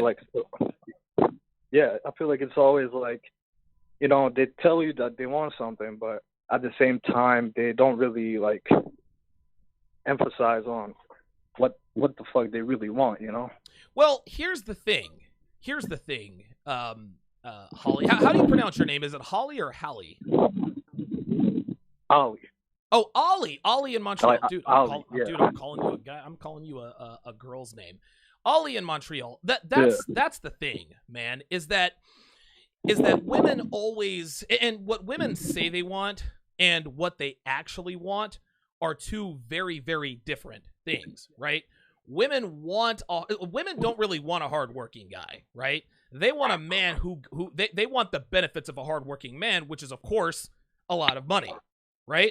But then when the man works too hard, they say, "Oh, he's never around. He doesn't spend enough time with me," right? So at a one side of her mouth, she says, "Well, I don't like to date broke guys," but then on the other side, when she actually dates a guy who has some money, she doesn't understand that you actually have to work for that. Like, she doesn't like women are very ignorant. They're very, very ignorant in this regard. I actually addressed this in an episode a while back, and thanks for the call, Ali in Montreal. There's a woman by the name of Michaela Pink talking about, well, I will never date a blue pill man. And one of the reasons she doesn't want to date a blue pill man is because she wants the blue pill. She wants the blue collar guy. She wants a white collar guy. She says I will only date and marry rich men. The reason number one is obviously because they're rich and can take care of me and my kids. Number two, he can come to the PTA meetings. He can come to the baseball games. He can come to parent-teacher conferences. Wait, what? No, bitch. If you marry or date rich men, if you date or marry men of means, money doesn't just grow on trees, sweetie. A man who makes $100,000 plus a year is going to be working very hard. That's what women don't understand. Like, there are costs for things. Men value what women are born with, just youth and beauty, right? Women value what men have to work for. Discipline, the ability to fight, the ability to earn money, etc., etc. Right? So so women literally get the world handed to them just for being born. So it's no wonder that they have it in their minds that things just happen just because. Well, he's rich just because. No, sweetie. The reason I have money is because I work my ass off. You can't have it both ways. Brass Mustache with the $5 super chat says, an ex of mine withheld sex from me, hoping I would cheat so she could end the relationship as the victim. Turned out she was with her ex the whole time. Oh, yeah. That happens all the time. Charles Reinhardt with the $20 super chat Appreciate that. He says, an ex withheld sex from me before, so I kicked her out of my house and told her to come back when she was her normal self. That's the way to do it, Charles. That's the way to do it. Like I said, man, if Devin were to ever tell me, well, listen, you didn't pick up your socks or you didn't put the toilet seat down, so you're not getting sex. You're not getting any. My response would be like, I'm not getting any sex from you, sweetie. That would never, I will never be in that situation. Ever. V-Mad with the $2 super chat says, saving lives, bro. Appreciate that. Will S says, there's zero reason for a man to be monogamous to an American woman these days. Unfortunately, Will S is actually quite accurate. It's a crying shame, man. Really is. Let's go to area code 678. Area code 678, you're on live with Donovan. What's your name? Where are you calling from? Hey, Donovan. This is John from Atlanta, Georgia. John in Atlanta. My What's up, ex, brother? thanks to you, just broke up with her just yesterday. Thanks to your advice. Actually, like months ago, she actually tried this with me, but I didn't fall for it. I basically withheld resources, attention, and like 3 days later, she sends me a text apologizing and saying she'll go back to normal. There you go. See that? Now, why did you break up with her? You said you dumped her yesterday. What was why did you break up with her? Oh, I'm the caller who called with the girl with the snake tattoo. I took your advice. I broke up with her. Hey, that's right. She had the snake tattoo. Yeah. She's 22 and you know years how? old. I never tried this before, but your method of like asking for before you commit, asking to show her your text. Yeah. I actually did that, and then at first she's like, well, I've been talking with someone, but it's not really much. And I'm like, okay, well, still let me see it. I'm just curious. There you go. She gives me her phone, and then she's like, okay, maybe it's like, okay, I've been talking to like a few guys or something, but I apologize. And then I look at the phone, and I see multiple guys' names, and then next to their name, Tinder. Like there's See like that? 30 of these dudes on the phone in the text messages. Do you see And I'm like, this, oh my guys? goodness. Listen. This is insane. And here's the thing, John. When you called the show, and I think it was Friday, I believe, if I'm not mistaken, you said, listen, man, there's a girl I've been seeing, not necessarily my girlfriend, but she kind of is. She's got some red flags, Donovan. She's got a snake tattoo that bites at her you-know-what. She has a long history of sleeping around. I think she had like purple hair or something like that. I forget what color her hair is. Had all sorts of red flags and slut tells. And I said, look, John, I know you like her. I know that you do, but you got to dump this girl. She's nothing but a red flag. Lo and behold, you said, let me see her phone. And she admits to you, well, I might be talking to one guy. Oh, okay, there might be several guys. Guys, this is what, guys, listen, man, I'm trying to tell you. And John, good move out of you, dude, because you are way too young to be committing to a woman like that. Thanks for the call, John. Further proof, guys. Further proof. I get stuff sent to me, emails and DMs and haters and calls. Not all women are like that. You're jaded, you're this, you're that. Guys, listen, I know what the fuck I'm talking about. I wrote an ebook called 16 Ways to Immediately Disqualify Her for a Long-Term Relationship. John's girl probably had 8 of those flags. So it should come as no surprise to this audience that when he unexpectedly asked for her phone, she had multiple guys on her phone. Oh, I'm talking to these guys. No, you were fucking these guys. Boo. This is how it works, guys. This is why, dude, this is why my show is where it is. I'm not doing this for my health, guys. I'm not just over here running off at the mouth because I hate women. I happen to love women very much. But there's so many men who are utterly clueless about who and what women really are. And the minute I strike a nerve, the minute I hit them right in the truth, they want to squawk like a bunch of bitches. And I can guarantee you, John's now ex, whatever the fuck she is, she'd probably be on the front lines. Not all women are like that. I don't know any woman like that. I would never unlock your phone and hand it to me right now. Well, I might be talking to 1 or 2. Yeah, dozen. The red pill is real. The red pill is real, guys. It is absolutely real. This is how these women are out here in these streets. So long to Janik L'Italian. It is 5 a.m. out there in Hong Kong. Make sure you wash your hands, Janik. Wash your hands. Tell your girl to wash her hands. The Steel Curtain with the $5 super chat says, how are you going to withhold something I can get for free? Kick rocks. Yep. Straight up. Michael Goodlet with the $2 super chat says, women with tattoos are poisonous. Hit and tosser. Listen, I'm so glad that John got the hell up out of there, man. Oh, God, I'm so glad. Jesus Christ. I think I even said it there. I said, I don't know, I might have been somebody else, but I was like, dude, John's not going to dump this girl. He's going to stay with her. She's going to ruin his life, turn his life upside down. Nope. John took my advice, and now he is much better off for it. Fly Guy with a $2 super chat says these women belong to the streets. Straight up. Listen, most women belong to the game, guys. I talked about this on Friday. 8s, 9s, and 10s belong to the game. Do not, listen, if you're looking for a long-term relationship, 8s, 9s, and 10s, not ideal. You need to look in the 6, 7 range. Devin, about a 6, 6.5, 7 on a good day. That's why that's one of the many reasons she stays in pocket. The other reason is that she's 36. She ain't 26.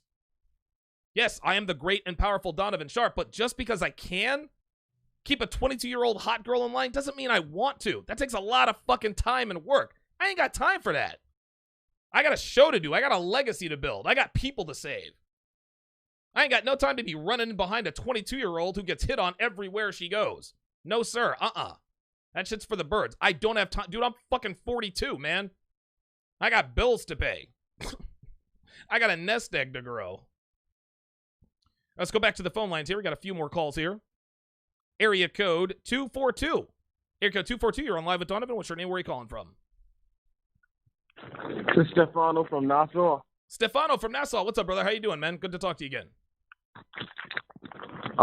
Listen, I got an ex. My friend told her to withhold sex from me to act right. Mm-hmm. Donovan, you know I don't act right, right? Right. So she withhold the sex from me, and I replaced her. She called me, and the same time she called me, I was having sex with other girls. And you wouldn't believe that night, I still ended up fucking it. Did she come back? Of course she came back.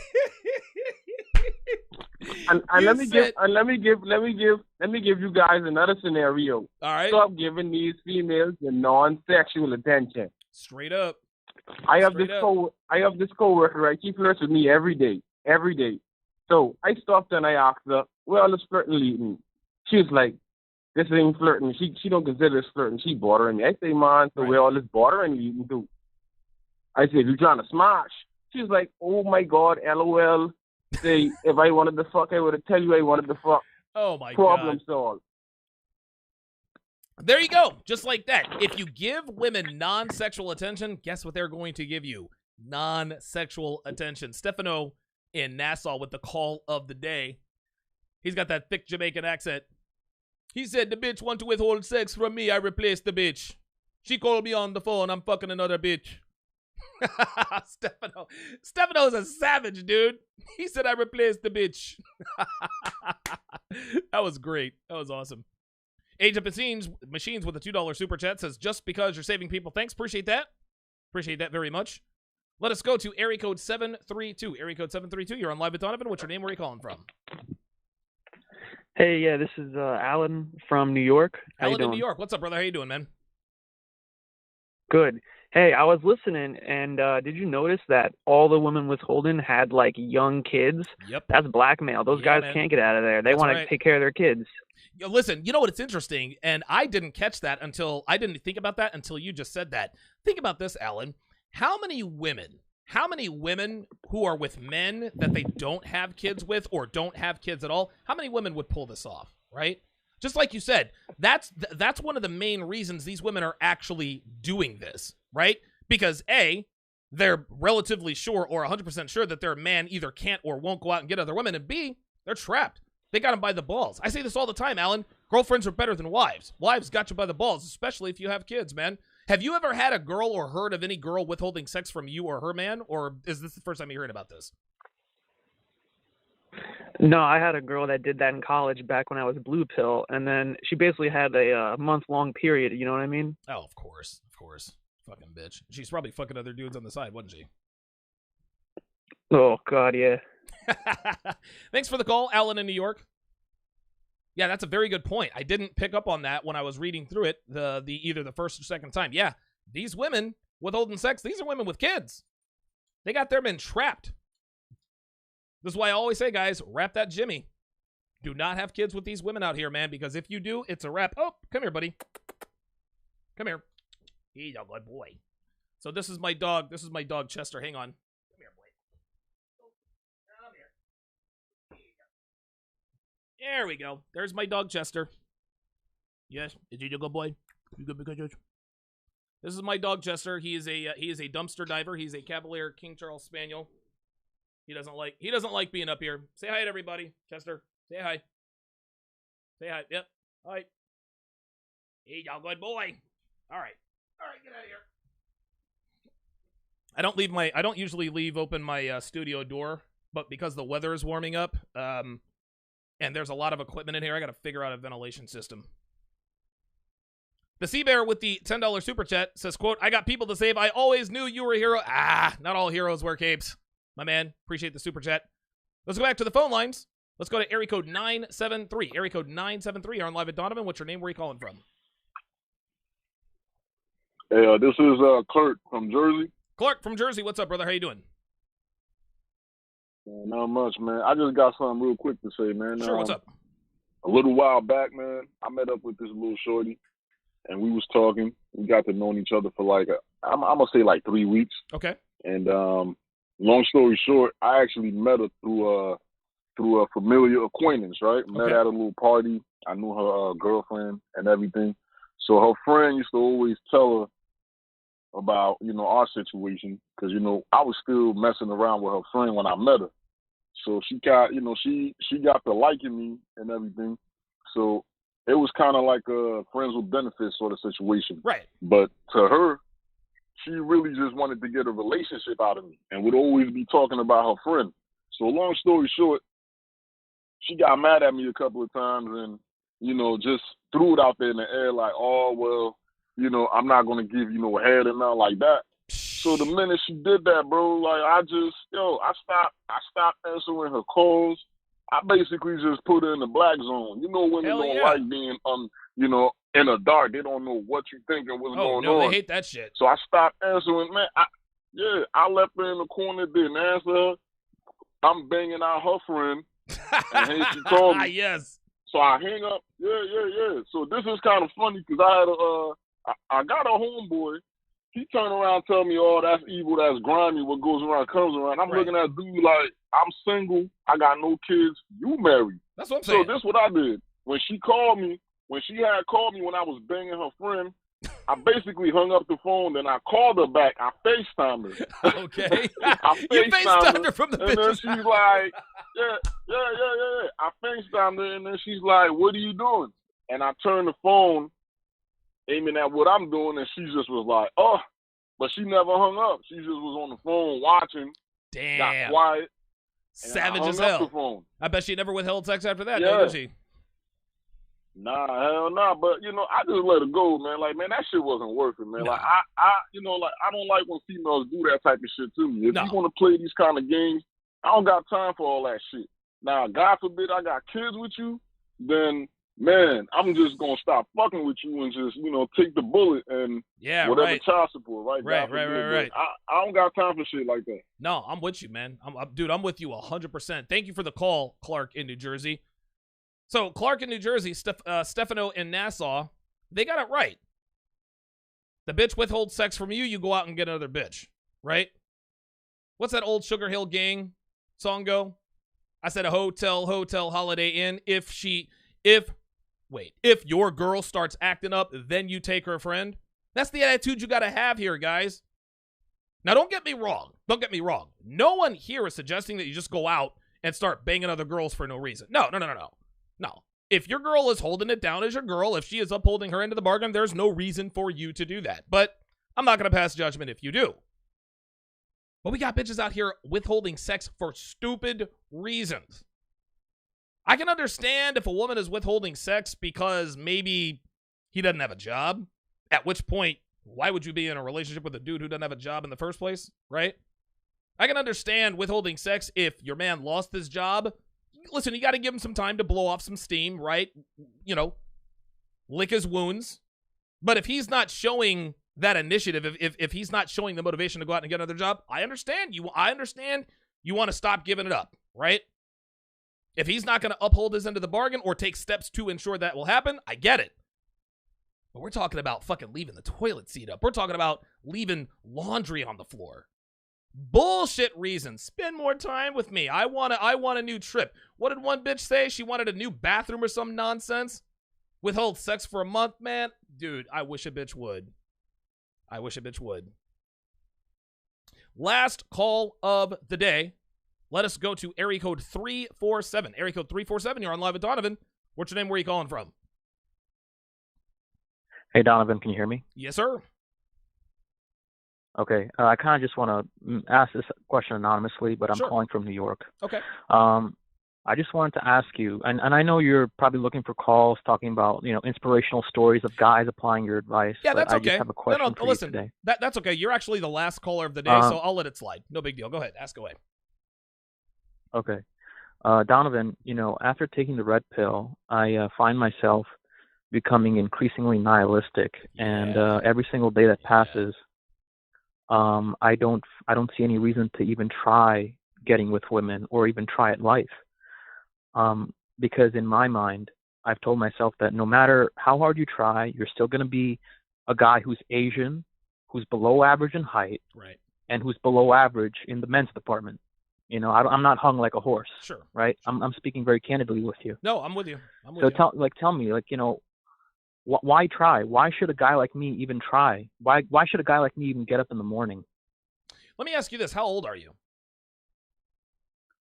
I'm 23. Okay, so you're a young guy, right? And you live in New York, but I don't think you, and I'm not going to put your proprietary information out there. But just judging by the way that you talk, you probably weren't. Well, I don't know. You might have been born in upstate New York, but you don't sound like someone who's from New York. You're 23 years old. You've just found the red pill. Let me ask you this, Anon, and I promise I'm going to answer your question. I just need to get a little bit of information. So you're 23. What was the event or the series of events that led you to Google something that led you to the manosphere and or red pill content? Well, what happened was that my first serious relationship was when I was 20 years old. Okay. And basically, the girl broke up with me, and she told me that the reason why she broke up with me, well, she said that she got with me in the first place because she thought that, dating a boring guy who's not that attractive would kind of bring some stability to her life. Mm-hmm. And then she realized that that's not what she wanted. Of course not. And how old was she? So she was probably very young, right? Well, she was like a year younger than me. So I was 20 at the time. She was 19. Okay, very good. So I'm going to answer your question right after I tell you this. Of course the girl is 19. Of course she's not looking for stability, right? Like, we understand that. We understand, Anon in New York, that even young girls who are half decent looking, they're not interested in stability because they don't really have to be interested in stability, right? They can afford to wait because they have time. Okay, women don't become interested in stability until, of course, their looks become unstable. Okay, younger women tend to be very careless with who they spend their sexual time with because they're young, they have plenty of time. But the older, this answers the question of why is it that the older women get, the pickier they get? No, it's not the older they get, the pickier they get. The older they get, the more selective they get because they don't have much time. They can't waste their time with bad boys. A 19, 20-year-old, she can afford to make a 6-month mistake with a Billy Badass, right? A 39-year-old, not so much. So that's the answer to that question. Of course, she's not looking for stability because she's young. So the answer to your question is very simple, Anon, and I really want you to hear me out here. The reason you should get up every day is because you're young, dude. You're young. As a 23-year-old man in the sexual marketplace, that's the equivalent of a 10-year-old girl. Like, you don't even understand the way things work just yet, right? At 23 years old, you are a kid. You're just a baby. The fun doesn't really start for men until you're in your early to mid 30s. You're 20, so the reason why you should get up every morning, Anon, is so that you can build yourself. Your 20s, and don't get me wrong, you're 23, you're probably a fucking walking hard on. I understand that because I used to be 23 once. But what you have to understand is that we as 20-something-year-old males, women are not going to be as sexually attracted to us as much as when we are in our 30s. And believe it or not, when you're 37, 38 years old, you've started to make some money, you've done some traveling, you become better with women, you start to dress better, you're in better shape, etc., etc. Guess what? 19, 20-year-old girls, all of a sudden, now she's looking for stability. That same girl who dumped you when you were 20 years old, who says, well, I'm not looking for stability, you then become very attractive to that girl, and the 20-year-old, and the 21-year-old, and the 29-year-old. Okay? So the reason you should get up every day, Anon, is to build. You have to understand that women are not the end-all be-all. And listen, I know it's very hard for someone like you to understand that. And I'm not saying that as a slight on you, because when I was 23, oh, dude, all I thought was getting pussy. That's all I thought about. But what you really have to understand is that women are not essential to your happiness. They certainly have the ability to elevate our lives, right? They certainly have the ability to make life a little bit more enjoyable, but it's not necessary. So the reason you should get up every day is you, man. This is what I always tell guys.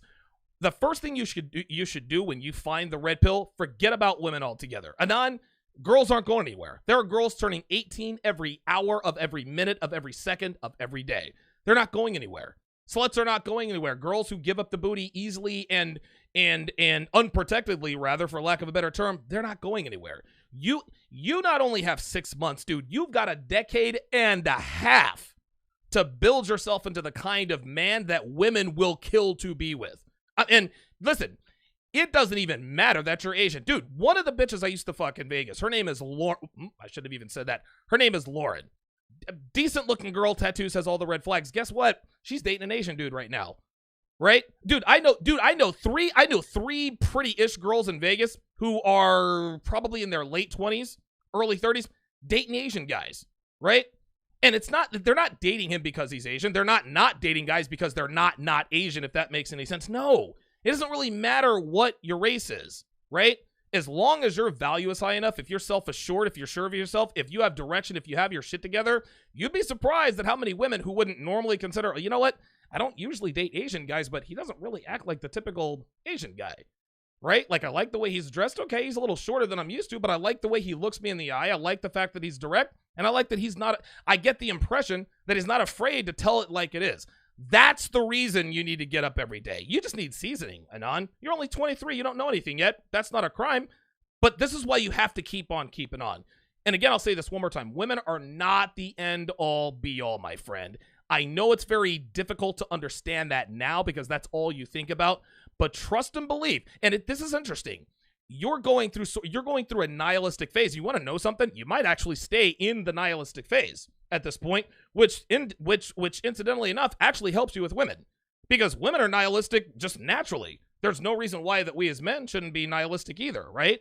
But the longer you consume red pill content, the more you sort of learn about yourself, learn about the world, the more experiences you have outside of women, the more you begin to realize, as Steve the Dean Williams says, is that women are just a perk. Yes, we want women. We love women. But women here in 2020 are far from necessary to a man's happiness. That's the best I can tell you. I'll give you the last word. All right, no, thanks. Yeah, I just, you're telling me that I'm actually ahead, and, everything around me is telling me that I'm behind, Sure. Yeah, I listen, don't know, we've all been there. I guess, but thank you for, all taking the time to answer my call today. And, of course. Yeah, you're saving lives, man. Absolutely, thank you so man. much. And listen, call anytime, Anon in New York. Call anytime. Yeah, dude, that guy's just a kid, but guess what? He's not alone, man. He's not alone. There are men of all ages who have they've just found the red pill, and they're like, shit. Like, I've been sold a bad bill of goods. Why even wake up? Like, why get up every day? And I understand. Listen, dude, I totally understand. These are men who are not yet aware that they can be perfectly content by themselves. Right? You can be perfectly content, but dude, work on yourself, build yourself, travel, have hobbies. Dude, learn how to cook, travel. I mean, dude, you can do, as a man, you can literally do whatever it is you want to do. You live that kind of life, dude, beautiful women are going to be naturally attracted to your lifestyle. You better believe it. You better believe it. Asian, Indian, dude, Asian, Indian, black, it doesn't matter. It does not matter. Now, does race factor in? Of course it does. But like I always tell guys, fortunately for us, there are things that are under our direct control that we can improve that will sort of fill in our sexual market deficiencies. Okay, I measured myself earlier today. I'm not 6'1", I'm actually 6'2". I'm 6'2", 235 pounds. I'm a decent looking guy, right? On a scale of 1 to 10, I'd probably give myself a 6, maybe a 6.5-ish. And I'm black, right? Now, me being black, not dating black women, that puts me at a sexual market deficiency because I know that I'm not most women's first choice, right? But guys, guess what? I work my ass off. I have a dynamite personality. I know how to handle women, right? I have a hyperdrive will to succeed. I look women in the eye. I'm not afraid to fucking call women out on their bullshit. There are a lot of women that I have had relations with. There are a lot of women that I've had sex with. I can promise you, when I approached them, dude, and girls just tell me, I'm sorry, I don't date black guys, right? That's a shit test, but it could also be true. Huh, you know what? We have something in common. Neither do I. I'm Donovan. What's your name? Right? And some girls even tell me, listen, you're the first black guy I've ever dated, had sex with. I don't normally go for black guys, but there was just something, I don't know. Like the fact that you were kind of an asshole kind of got me interested. That's how this works, guys.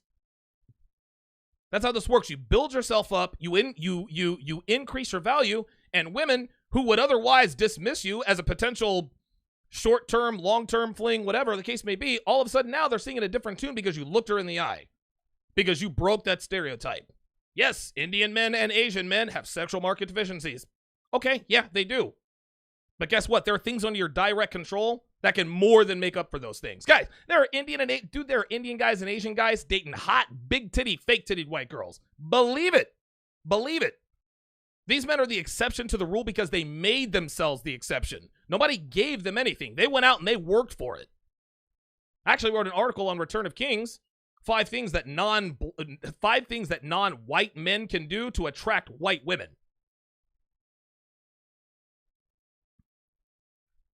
Age of Machines with another $3 super chat says, I'm just looking for the jizz nap. Purpose comes first. That's funny. The Steel Curtain says, I found the red pill, 44 years old, never too late.